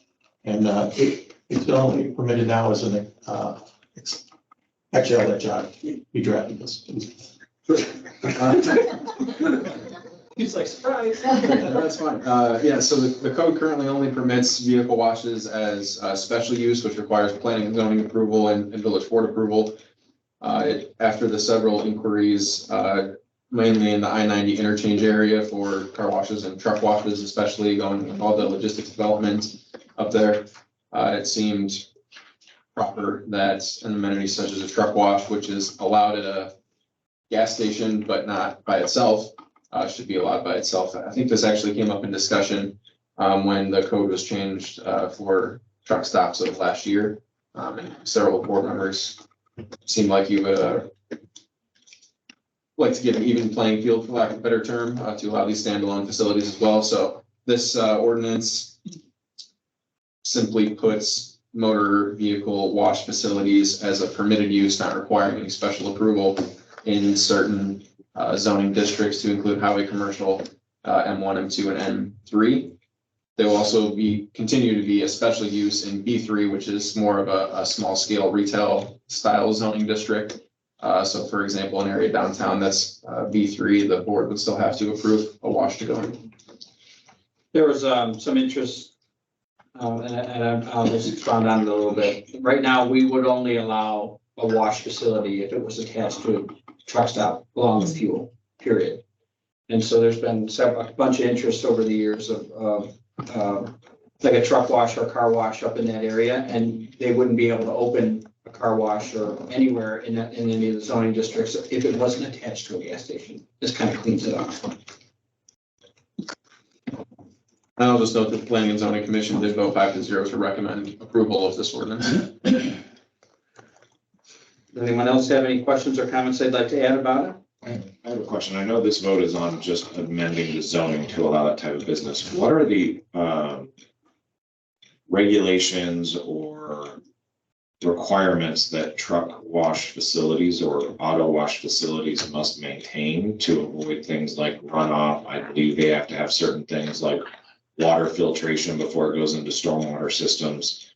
Who manages and maintains these truck wash facilities that will now be allowed are maintaining that level of requirement? That is not, I'm sorry, I'm directing that at Josh, but that is not something that the village has any purview over. I'm sorry. That is not something that the village has any purview to control or manage. Aren't there state regulations? Yes, I'm sure that the IEPA and others have regulations. I mean, I read about truck washes that recycle water and they have to be very careful, I'm sure of that. But the village doesn't have any enforcement authority. If you'd like to research that and find out which agency does, I presume it is that EPA. I also would just, you said that that would now be allowed. They're allowed now. They're just not allowed on their own.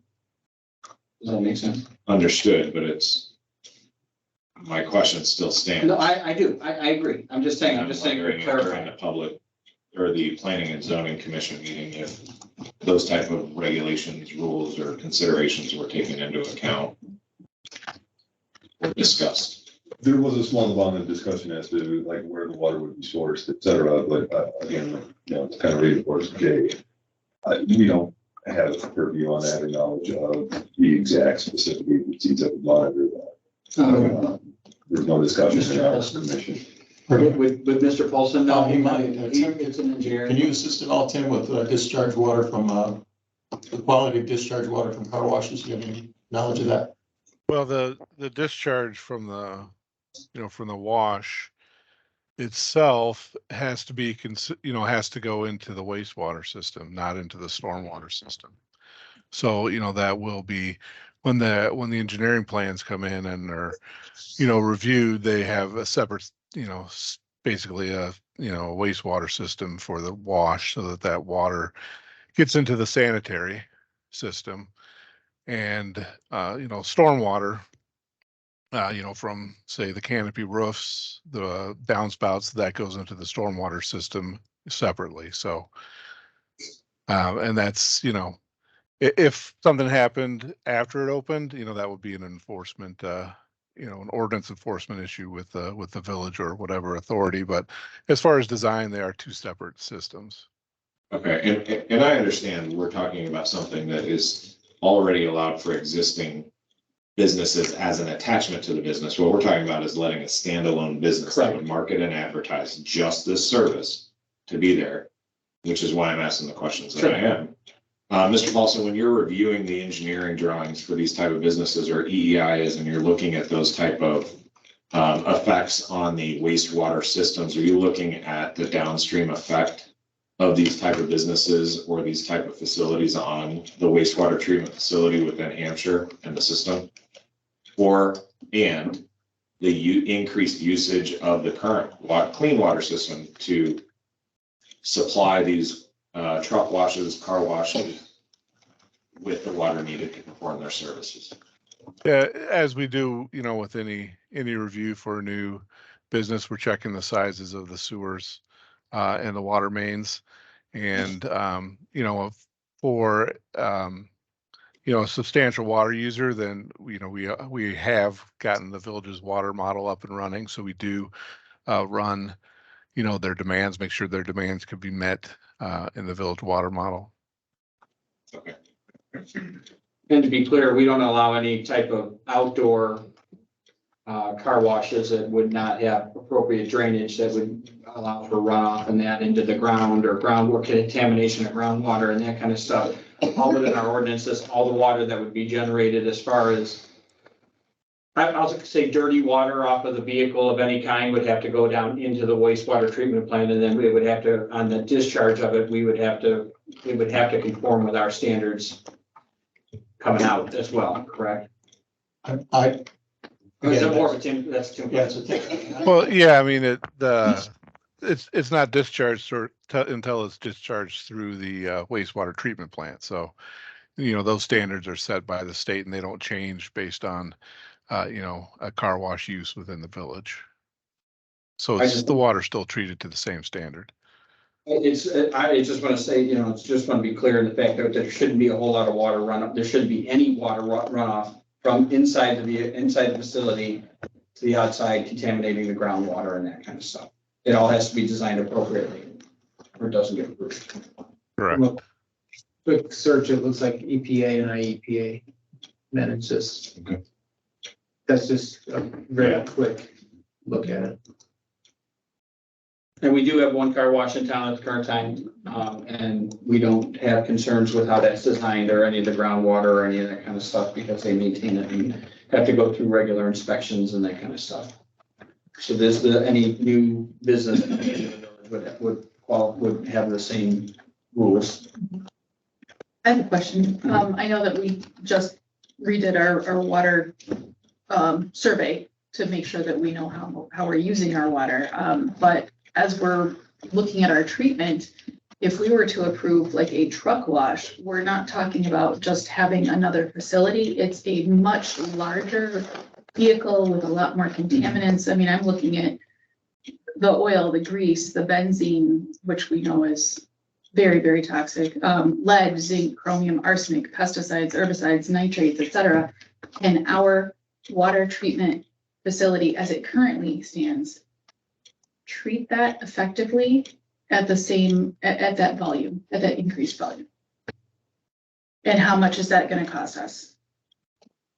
I can't answer that exactly as far as cost, but I mean, it's even, a truck wash is a relatively, compared to the total volume of wastewater that moves through the system, it's a, 1 or 2 truck washes is not a substantial increase or percentage of that. So, whether it changes slightly, the chemical feed that has to happen at some point in the process, I'm not certain, but I don't believe it's a significant cost. Is that something that other municipalities do for these types of businesses and implement a chemical fee because of the type of use? No, I'm just saying there are chemical feed processes within the wastewater treatment plant now that are just used to treat the waste. And I don't think that there's a substantial adjustment to that based on the car wash or, a truck wash. But I'm not flushing a lot of benzene at my house. So, no, I'll bring it to your house. But I'm saying, I mean, it is going to cost us a lot more to process that, should we approve this. And semis are big and they have a lot more surface area to collect contaminants than anything that we're currently servicing in the village. So it is a concern. It's going to cost us more. It is also going to put a lot more stress on our water treatment. So that ability to apply a cost to those who are adding that to our system would be something I would like to explore. We do have trouble. This would be more. Yes. That's what I'm saying. I'm sorry. I think you were saying we have one now. Love's in the process of constructing truck wash now, as an essential use. And the tollway has one that is on our system. But they're outside the village. I like to throw that in every time we talk about it. They pay extra for that. They're on our That's system. what. That's what I'm saying. And what I'm hearing you say, trustee Fodor, isn't that not a for or against this type of use, but could we explore a fee for these type of uses to help recoup potential downstream costs for treating increased chemicals in the water? Because it will cost. Is that something that the staff can undertake at some point with free time? We can look into whether that fee would be, whether the village has the authority. Sure. Does anyone else have any other questions about this? Yeah, I'd just like to ask, did the zoning committee, did they have any specific concerns at all when they heard this? I mean, was there any conversation that? Well, outside of the purview of the planning and zoning commission, as far as it fits the long-term comprehensive plan and placements, as far as it relates to the zoning levels, no, there's really not much discussion outside of the purview of our commission. Okay. My second question then is just for clarification, because on page 28 in the definitions, it says including trucks. I see a pickup truck is different than a semi, and nowhere in there does it say semi. So that was the first concern. And then on 29, in that same definitions area, it talked about a screening of not less than 6 feet in height of the same construction in the wash facilities. And if we've got a semi and we're saying 6 feet, that really doesn't do much for a semi. So I'm just looking to see if that's correct.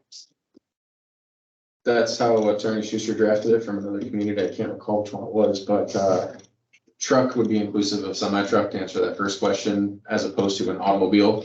The question about the screening, I believe the intention was that the processes that were on the outdoors, meaning that it's not inside and doesn't have overhead processes, the processes would be lower to the ground, so the 6 feet would screen the actual cleaning processes. It's intended to have equipment, not. Yeah, not the vehicles themselves. Okay, so as they were coming, so it's like when they're coming in, there's like up to 6 feet.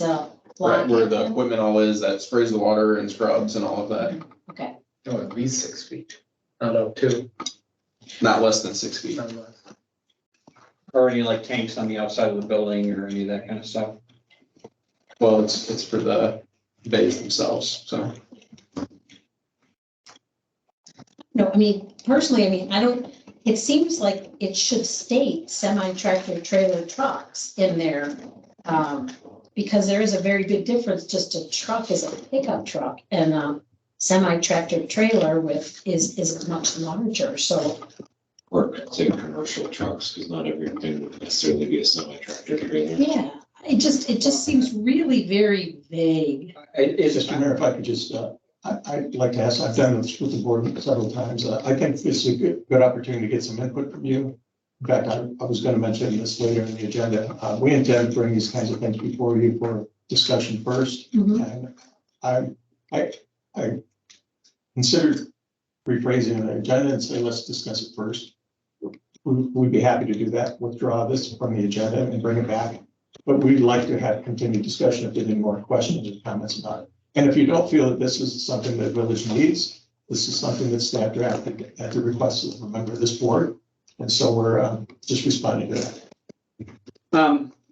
As far as the truck conversation goes, I know like we write our ordinances and a lot of times to refer either back to the definition of the actual in our code or the references what's appropriate within the Illinois Motor Vehicle Code. So as my thought process is as long as it's, in line with what's already in place, I'm okay with it. But if it's not in line and the board wants more restriction, then go with it. But I know that a lot of times where we've run into problems in the past is because we were almost too granular and then our ordinance didn't apply because the Illinois state statute overstepped it or whatever. Like I think about whether I forget, one of the big one was, it was a definition, I think, of a snowmobile or pedal cycle or something like that, or something goofy like that, where it didn't fit because it was, our definition was so drastically different than what the state code was. Oh, it was the motor usage from the kids on the sidewalk. Yeah. Oh, that's.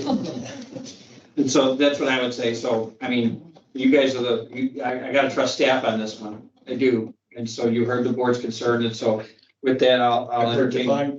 defined truck, better defined screening, potential fee for chemical treatments, and make sure we understand the discharge both to the sewer treatment plant as well as groundwater. I'd like to ask trustee Palestrini though, to what President Reed said. Is it to define it in that way, or would it be okay if we said that it matched however the definition is listed in the Illinois Motor Vehicle? Fine with that. I just think it's so vague, that's all. I mean, Yeah. right now, anybody and any, you could have any size at this point, a truck, and if someone's coming in to do semis or, it's not really, to me, it's not really clear, but yet they can say a semi is a truck. It was intended So- to include, semis. Yeah. So it needs to be more clear. Okay. And if that's not your will, is there opposition or concern about a truck wash or semis? Maybe there's not, if there's not a consensus for that, then we want to bring that. No, I don't think that there's anybody, I mean, No, I appreciate the whole thing, and I think that's just the only thing. I'm fine with your explanation of the 6 foot. I just needed to have to explain to me. I hear you. It's just the truck thing. As long as it's. Yeah, I think it was intentionally vague so that it would be all inclusive, but I understand. Yeah. Add a couple more words in there. Yep, any and all trucks, I mean, then that could be anything too, so. But no, I appreciate it. I think it's great. I just want to make sure that it's clear to people that are looking to open a business to come in and to say, and technically everything's going to fall under a truck, so. okay, so I'll entertain a motion to table, ordinance 23-05, rezoning or amending the zoning regulations. So Second. Questions, comments, concern? Ms. Clerk, can you call roll, please? Ms. Fodor. Mr. Kelly. Aye. Mr. Cole. He said no. He said no. Okay, thank you. Mr. Matt. Aye. Ms. Palastrellini. Aye. Mr. Robinson. No. 4 ayes, 2 noes. Motion passed. With that, Mr. Mayor, we would ask your consideration of a motion to approve payment number 5 to Alliance Contractors in the amount of $108,317.36 for work completed on the streetscape project. This brings the payments to $1,012,410.57 of the total award of $1,024,450. I would also mention that the next 2 items are also related to payments on streetscape. And Mr. Paulson is here. You have all the lien waivers and the information in your packet. And I'll just remind you how wonderful it looks. I just enjoy going to Gardenberry frequently and talking to the residents there. And a nice lady yesterday who came out and said, "Isn't it nice to hear that bird chirping?" And I said, "Yeah, isn't it nice to see a tree downtown?" Honestly, I have to finish the story because she was an elderly woman, a little older than me. And she said, "I love it." But she said, "My mother would not approve." So with that, we are all enjoying streetscape. Now we just have to pay for it. The rest of it. Does anyone have any questions about payment number 5? I'll entertain a motion to approve payment number 5 to Alliance Contractors. So Questions, comments? Ms. Clerk, can you call the roll, please? Mr. Kelly. Aye. Mr. Cole. Mr. Matt. Aye. Ms. Palastrellini. Aye. Mr. Robinson. Aye. Ms. Fodor. Aye. Motion passed 6-0. Thank you. With that, we'd ask for a motion to approve final payment of retainage for change order number 1 to Alliance Contractors in the amount of $11,734.11 for work completed outside the contract and streetscape. These next 2 items you'll remember are one was an emergency, a couple of emergencies, the others were less emergency, like deciding to use the pavers. We were on the clock. That was me. Yeah, I think there was a pretty much unanimous. I think I saw all of you all of us were out there picking bricks up. But anyway, that's that $11,000 happens to be about the amount I recall being for the bricks and so forth, so that little corner. And that amount of money also represents the amount of anger Mr. Hedges had when I said we should do it. Well, I was more concerned about getting all of those bricks out, but yeah, doing that many of them wasn't too bad. Does anyone have any questions? I have one on page 40, and it's an EEI question, I guess. But the first item on page 40 then says installation of the 1-inch water service at the dollar store. And we don't have a dollar store. Oh, we did. We did. They're probably referencing 129 state or whatever the address is, the old hardware store. Is that? Washington Okay, State. because I'm like, what dollar store? Okay, so that was the location of the issue. All right then. No need to look any further then. Does anyone else have any other questions? I'll entertain a motion to approve the final payment of retainage for change order number 1.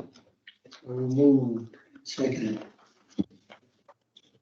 Does anyone have any, oh, wait, hold on. No questions or comments? Ms. Clerk, can you call the roll, please? I was going to move on the agenda. Mr. Coth? Aye. Mr. Kelly? Aye. Ms. Fodor? Aye. Mr. Robinson? Aye. Ms. Palastrellini? Aye. Mr. Matt? Motion passes 6-0. Thank you. With that, we'd ask for a motion to approve final payment of retainage for change order number 3 to Alliance Contractors in the amount of $1,220.10 for work completed outside the contract on the streetscape project. Total change for this payment would be $131,499.94.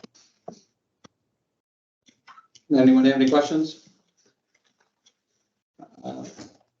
I'll entertain a motion to approve the final payment of retainage change order number 3 to Alliance Contractors. Questions, comments, concerns? Ms. Clerk, can you call the roll, please? Mr. Matt? Aye. Ms. Palastrellini? Aye. Mr. Robinson? Aye. Ms. Fodor? Aye. Mr. Kelly? Aye. Mr. Coth? Aye. Motion passes 6-0. Thank you. With that, we'd ask for a motion to approve the letter of credit reduction for Hampshire West LLC, Brown, in the amount of $1,788,000, excuse me, $788,624.67 for public improvements completed in the Prairie Ridge neighborhood R. The new balance of the remaining work will be $379,604.08. Does anyone have any questions? I'll entertain a motion to approve the letter of credit reduction for Hampshire West LLC. So moved. Second. Questions, comments? Ms. Clerk, can you call the roll, please? Ms. Fodor? Aye. Mr. Kelly? Aye. Mr. Coth? Aye. Mr. Matt? Aye. Ms. Palastrellini? Aye. Mr. Robinson? Aye. Motion passes 6-0. Yeah, Mr. Mayor, we just ask if anybody has any questions about the finance department. Quickly, Coach, would you like to mention anything about the street department? Not at this time. Thank you. I do think Chief Pan would like to make a presentation on his reports tonight. Sure. And discuss his reports, but if there are any questions about the others, please let us know. Does anyone have any other questions before we hand the floor over to Chief Pan? Someone sounds so excited. All right, Chief Pan, you're up. Do you have the reports in your packets? Everything's in there? Yes. Okay. So we'll just work off that. The first. Sorry, we have some people online, so you can share your screen. Are you connected or not? Yeah. Share. Yeah, let Jeff. Okay, go ahead. Okay, so the first slide in the second slide actually in the slide deck is our scorecards that we developed.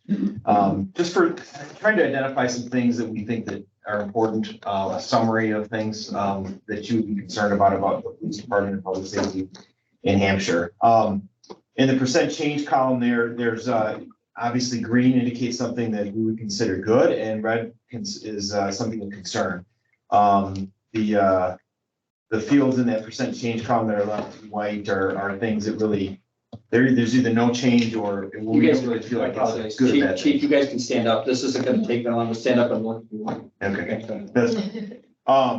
So we're up from last month a little bit in calls for service. We would expect that as the weather starts to warm up. Really, but what I wanted to look at on dispatch calls for service is that year-to-date column, which is 492 calls for service our officers have handled in the first 2 months of the year. I remind you, this is the February report we're looking at. So that's a significant increase over the last 3 years. I don't have a percentage increase, but you can look at the numbers there. It's from 319 in 21 to 492 in 23. So it is, they are a lot busier in the last few years. And then if we look down that column, I know there's been talk about concerns about alarm responses.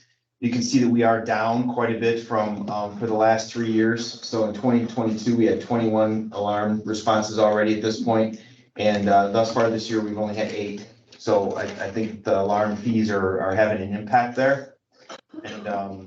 And then the last thing would be down at the bottom. This is our activity. So you can see our traffic stops are up from month to month for about 5%, which again, I would expect with the warmer weather coming, and then you can see the number of tickets issued there. Field interviews is something that we're working on. I'm working on encouraging just better documentation of that. If we just stop somebody that's walking on the street. And we need to work on improving that documentation. So if you have any questions about that slide, I'll move forward. No, go ahead. Yes. You want to go first? No, please go ahead. And just the one question that was alarming to me was the mental health calls for service. Yes. To go from 3 to 7. And my concern, I mean, mental health is one of the biggest issues right now, especially with young children as well as college students. And I was just curious if it was adults, if you would know if it was adults or children affiliated with the schools maybe? It's, they're not school calls primarily. They are calls for service to private residents for the most part. Okay. And I would say it's a blend of the two. I don't know what exactly, what that blend would look like. Okay. But I can tell you that we have recently, a lot of these calls requires a response from the police department and the fire department, because we can no longer by law transport mental health transports as police. Mhm. So the fire department's been responding. So we've been trying to find a better way to manage resources and really bring services to those residents. So we've established a relationship with I think it's called FSA, Family Services Association from Elgin, and they've guaranteed us a 15-minute phone call response and a 45-minute in-person response 24 hours a day for a co-response to a call. So if we go to a call and we want to bring in services, if it's something where we're not transporting somebody, or even if we want to make a referral for somebody that we are transporting, they're then bringing in services behind that to help that person and to hopefully get them to the point where they're not, a demand on our system and they're improving their mental health.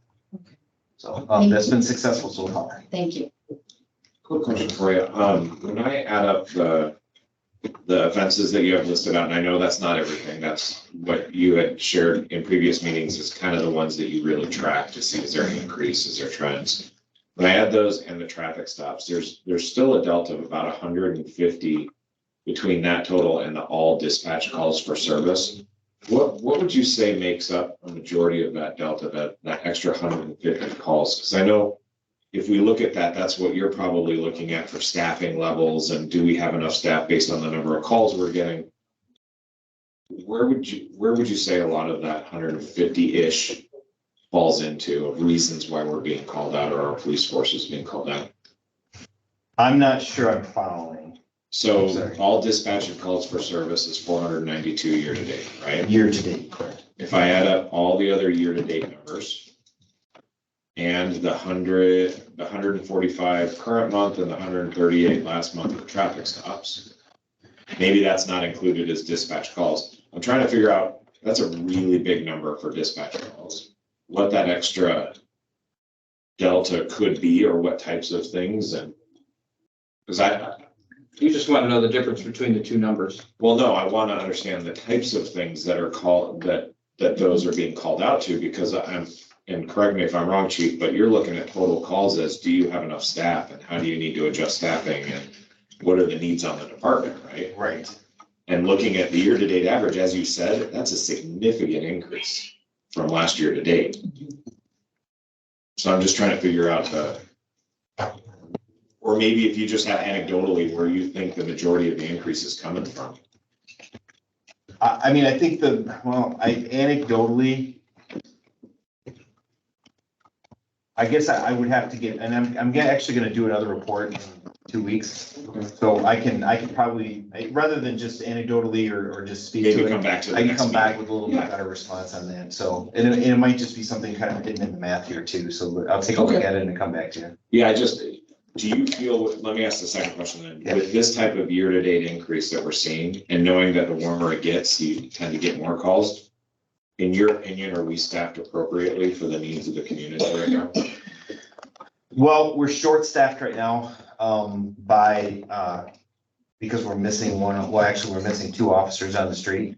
I do feel that as we go forward, we are going to have to look at adding more people. Right now, our staffing level, if we look at the next slide, then could you move forward to the next slide? The next slide shows, now this is just February calls for service with a 5-year comparison. So if we look back, to 4 years ago, we actually had many more calls for service. Okay. But now this does include, traffic stops for the month.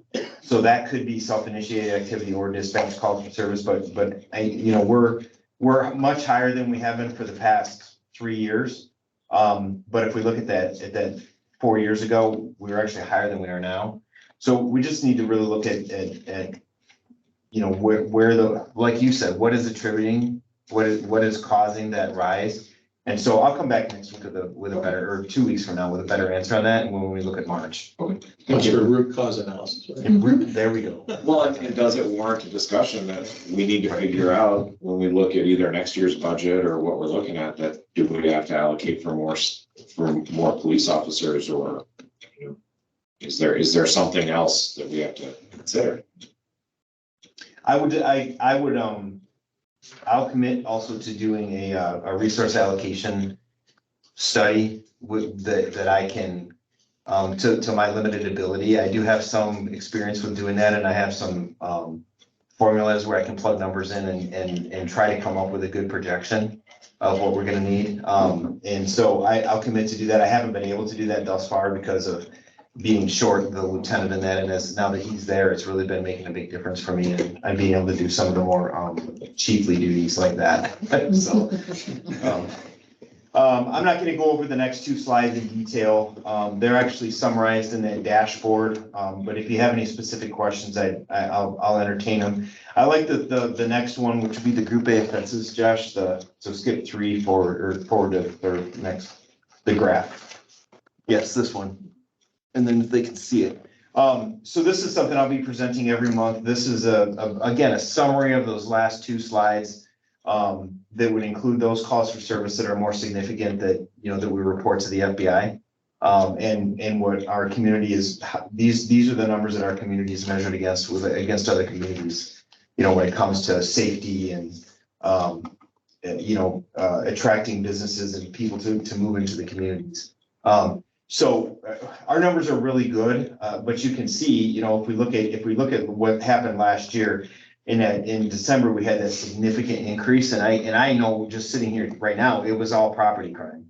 Because we had that spurt of property crime with the car burglaries and auto thefts right at the end of the year.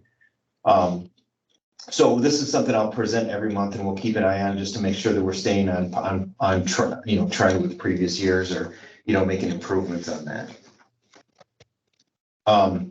Then the last 2 slides are, I think it's 3 slides, but current projects and goals accomplished.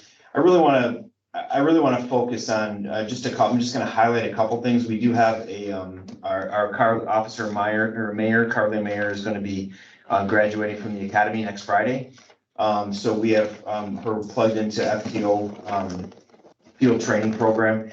And we're implementing a new field training program, so we added some training officers, and it's going to be based more on an adult learning model, much more effective than what we've been using for a long time, which is the same thing as everybody else was using, but this is a trend to move to a more just a learning model that matches the current recruits coming out of the academies. And also, I just want to state on this, and it probably is more appropriate on the next slide, but I made a verbal job offer today for a new full-time officer I don't want to get too many details because it's, there's not been notice to employers or, we haven't even moved into the background process yet, but she is a female, applicant on the lateral transfer program that's coming from another police department. Well, there's a law enforcement employment gap, but she's been working in another job, which actually was more of a supervisory job for the past year. And she has about almost 4 years of experience in a very, very similarly situated community that's on the south side of Chicago, south. And what I mean by that is near suburban, but still rural and very small. And we're really excited about it. And so the commission interviewed her and we made that verbal job offer tonight, which she accepted. So that'll fill us up. That'll bring us up to full staffing once we get that done. And then her training will only be, anywhere from 4 to 6 weeks, rather than the full 14 weeks. And unless she needs it, then we will go the full 14. So the other thing is we did get the squad car computers. It's on the work in progress, but as far as goals accomplished, we have procured those squad car computers now. They're sitting in the storage room right at the moment. But over the next few weeks, we're going to upgrade significantly. So all the squads will have new computers. And then we can start moving to that digital ticketing. And then as the budget's approved, going forward, we'll be able to attend or to subscribe to the county's records management system. So next week, we also are going to do, I just want to say it here, we're going to do a memorial dedication for the Greg Sears Memorial.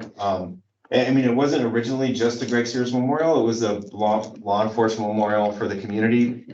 We weren't going to put any more blank spots on there, so it's the Greg Sears Memorial. And but it's going to be a nice ceremony. We're King County Honor Guard, a multi-jurisdictional honor guard is going to come up and work with the Boy Scouts to do a flag raising and hopefully a flag fold, and we might even have a bagpiper. I'm not sure. So it won't be long and drawn out, but it's going to be very nice, I think. We've signed up for a couple events for Special Olympics for this year. I want to add a couple, or at least an event every year for a few years, so we can get really engaged in the Special Olympics fundraising. We're already signed up to do the Cop on the Top and and then I'm hoping to get a few people to participate in the torch run this year. And we'll be doing fundraising throughout the year. There'll be some merchandise for sale and that sort of stuff, but that'll be coming out. And then we signed up for National Night Out, which is August 1st, Tuesday, August 1st. And we're gonna host that downtown. So, and that's a large group gathering. That's a large group gathering. I think so. Led by Shauna Davis. Officer Davis is gonna put that together with me, so. We'll have plenty of law enforcement available to. Oh, I'm sure. We're safe. Yes, yeah. And we'll have food and games and, hopefully a little bit of entertainment, maybe a canine demo. And I mean, just those types of things, law enforcement flavored events. We'll probably invite the fire department too. So. And Huntley, the fire department plays the police department on the National Night Out. Yeah. In Del Well, I gotta watch that. Can I ask about the alarm? Yes. I know one of the biggest offenders was a business, but that problem was resolved. But then the largest alarm response offender was the school district. Have you had a chance to speak with Yes, them? I was asked to make calls to the principals. I only made one because the answer I got was pretty clear. And I've gotten to know the middle school principal pretty well because of our meetings lately. But I did speak with him last week and he said he described it as a cost of doing business. They have a lot of volunteers, not volunteers, but they have a lot of people with different kinds of passes and access codes. Mike probably knows more about this than I do. But various groups have access codes and they can only come and go at certain times. Mm-hmm. And he said it's just something that they can't control. Okay.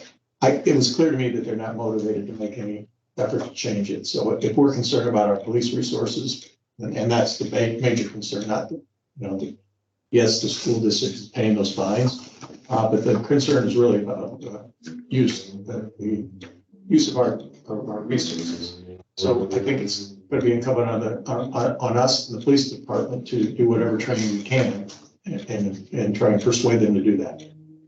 You know, that if the penalties were higher, which was discussed, maybe that would make more of an impact, but I didn't get the impression it would. I think we should just put a boot on the principal's car. And frankly, after the conversation with the principal, I know I didn't really feel comfortable calling up several other principals for the first time and saying, hey, why don't you? But if I have an opportunity when I get to know them a little better, I think I'll be meeting this principal at the Big Timber soon, thanks to that project. Thank you. If I could just one thing, I wanted to say the tornado sirens. Awesome. So they were automatic activations, all three, for the first time, and they were all, so the one Friday night, two Tuesday morning. And it was all DeKalb County, where our circle goes just into DeKalb County, but all that system was headed right at us. So even though nothing happened here, you know, we did get some concerns about that. We made some adjustments and we actually repaired one of the sirens that we were having some issues with yesterday. And we would like to thank our app for that as well. That was recorded on the app, and I think the chief, myself, and then we're all three called the same gentleman to say thank you. You tell your friends. He lived 2 doors down from our siren. He said it did not go off. My parents did. They live in Prairie Ridge and they heard it. So we were able to respond really quickly, and I think we have a resident there. I was gonna bring this up, and I was very grateful that they went off, and the times having smaller children couldn't have been more inconvenient. I mean, I guess it could have been 3 in the morning, but I would much rather that alarm go off at 6 a.m. or 8:30 p.m. when my kids are supposed to be in bed sleeping, and pick my son up who is dead weight at that time and carry him down to the basement and not have it go off. So thank you, thank you, thank you. Awesome. Telling, it was great, but it was very inconvenient. So we're calling like the National Weather Service. The storm in the day. Yesterday was actually more confusing because there were warnings out, not tornado warnings, but there were thunderstorm warnings out on Tuesday at 10 a.m., which is the regular test day. Yes. So some communities chose not to test and other communities did test. So it was very confusing. But no, I'll just go on record and say, yeah, it gets inconvenient. Yeah, sometimes it may be confusing, but I'd rather them go off. If you hear them go off and it's not 10 a.m. or if it is 10 a.m. on that Tuesday and you look up and the sky doesn't look so like friendly, maybe go down to the basement just to be sure. Just for the record, and Chief Pan and I discussed this at length, we have a policy now. So it's not the officer on duty's job to determine whether those warnings are serious or not. They're tornado warnings, that's when it goes off, and that comes from the National Weather Service. No, that is much appreciated. It's not a and personal decision. no, and even if it was, I hope it goes off every single time. I very much appreciate it. Now, that also being said, that doesn't take away from the ability that we do have, if there are weather spotters during the year that cite something that they need to go off for, we can set them off manually, just as we always have. Right. It's not 100% automated. We still have that control. So. Yeah. You Now, know, we were gonna ask this question, but I think it's been answered already. We don't have to make our circle of coverage as large as it is. Doug mentioned this to me this week, was the DeKalb area, right? Because it touches We were into just on a DeKalb. bubble level. It goes right around Burlington and then it's a radius. So the radius goes just into the. So we could choose not to have our sirens, but I'm seeing at least 2 heads over here saying that let's I be think that cautious, circle is. overly cautious. yeah, it's 60 miles an hour, 65 miles an hour. DeKalb's not that far away. I It goes would just have to west be of Walker overly Road. cautious.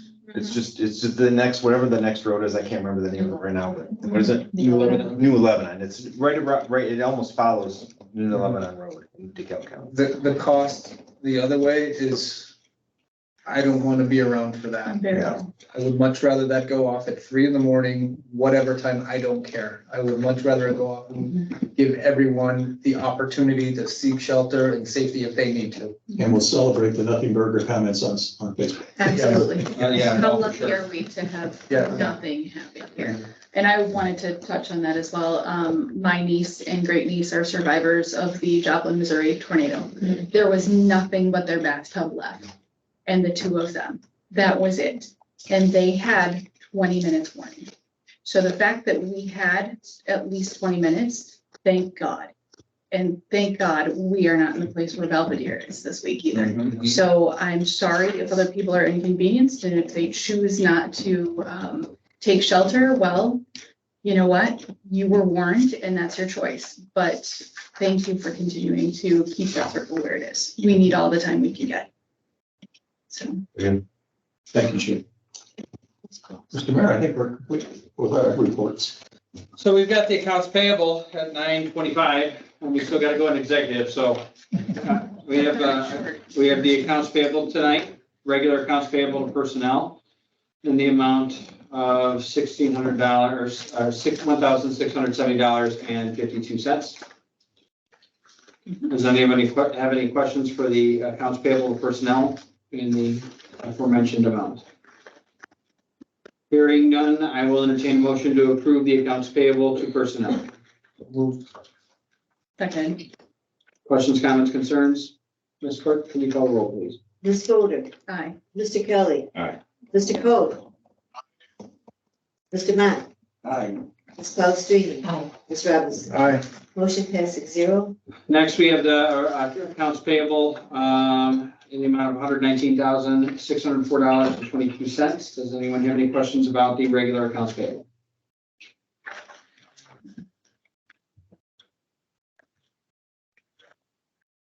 Hearing none, I'll entertain a motion to approve the regular accounts payable in the amount mentioned before.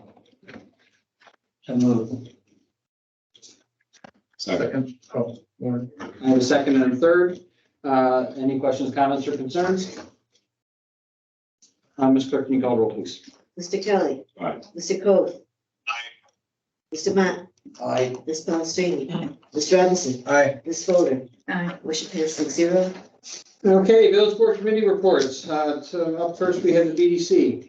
The BDC will meet next Wednesday here at Village Hall at our normal standard time.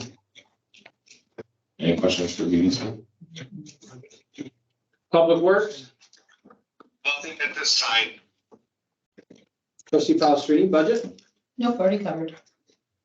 Public Relations.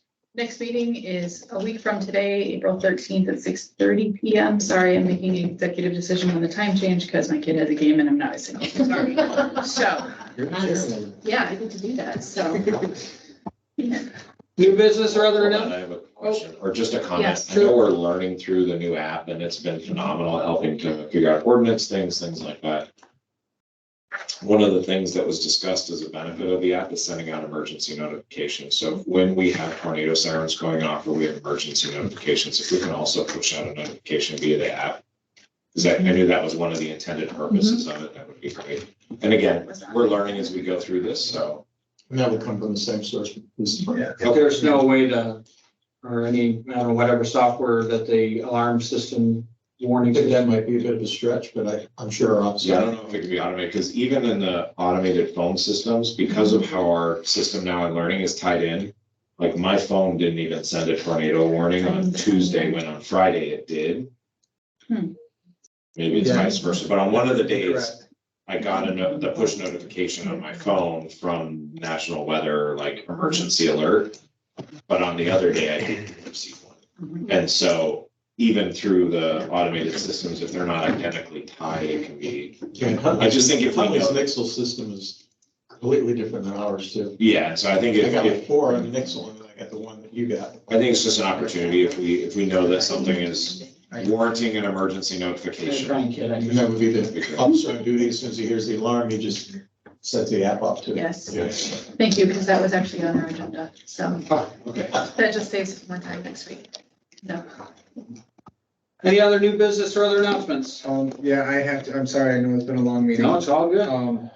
I know we've talked about the improvements we made on State Street, and I know I'm very dressed down this evening, but Hampshire Social has brought a lot of business to this community. And I'm not wearing this to promote them. I'm wearing this because I bring my kids to bingo every Sunday, and I finally got a bingo, and I told Brandon, since I want a shirt, I will wear this shirt at the next board meeting, so, and I know he watches every meeting, so, thank you for what you're doing for our community. It's wonderful. Another announcement? Sure. I just wanted to congratulate all of those who put themselves out there and ran for election, and some of you for re-election. Congratulations if you won your seat. Thanks to all people who volunteered to put themselves out there on the ballot. And just a reminder that there are There were positions that didn't have any candidates, and so there are empty seats on different boards throughout our community, so please be aware of those, maybe check the election results. And if you're interested in serving, find out what it would take to be appointed. Because we need those positions filled. Jump in, the water's not so bad. Yep, we're surviving. I have one announcement. It's a Debbie Downer after these last ones, but I felt it was kind of important to say. We have a resident, a neighbor of mine, that was in that tornado on Friday last week, celebrating a wedding anniversary in Iowa. And the alarms went off and it was so fast, and he got hit by a tree. And so he is in very, very critical condition right now and was helicoptered out. He is a member of our community. He owns a business here in our community. So if people could just think some nice thoughts, say some prayers, etc. He is the sole breadwinner of a family of 6, and he's may not walk again, and things are very critical. So, which also then kind of does a reminder from what we just talked about, is that alarm means a lot, and they were in a cabin. So one was fine, and the other one had been outside. And that's where she found it. So as I said, Debbie Downer, but it's so important to listen to those sirens, to take them seriously. And I'm hoping then there is a GoFundMe for that. I tried to post it on the community page, and it hasn't been posted yet. I'm hoping that it does. I think I did see it on the community. Somebody else had posted it as well. So if you go on the Hampshire community page, There was- there's Yeah. something else. I didn't realize it was a GoFundMe until I saw his business logo and I read it, or I wouldn't have read it. So that's how I found out. And he's my next door. Are you able to share the gentleman's name? So Adam Suleimani. He owns Independent Heating and Cooling. On with that, on Thursday, April 13th, I know it conflicts with your PR committee. Sue Castle from Newman's every year donates all the tips that she gets on her birthday to a worthy cause, and it was going to be St. Jude's like it is normally. And I've been asked to be a guest bartender. Don't worry, I am BASIS certified. All the paperwork is all on file here at the Village Hall, because I got questions last year, and so I got BASIS certified to be a guest bartender spot. And all the tips at Newman's on April 13th will be being raised in honor of this gentleman and his family. Really? So come and have a good time. Throw things at the guest bartender, especially if it's like, the mayor of another town, something, Yeah. So anyway, that's all I got. We are going to go into executive. We'll do a 10-minute break in between, or probably as close as we can. I understand we got things to do, but I know that people's legs are crossed up here, so, and eyeballs are floating. So I will entertain a motion to adjourn. Sorry. Questions, comments? Are we adjourning into executive session? Well, I'm Recess. I'm sorry. Oh, it's just a Yeah, this recess. is- Okay, this I is for the missed recess. that. Okay. I misspoke. Okay, no, that's fine. So this is for the recess, so we go into executive. Questions, comments? No? Okay, then we're going to be recessed for 10 minutes before executive.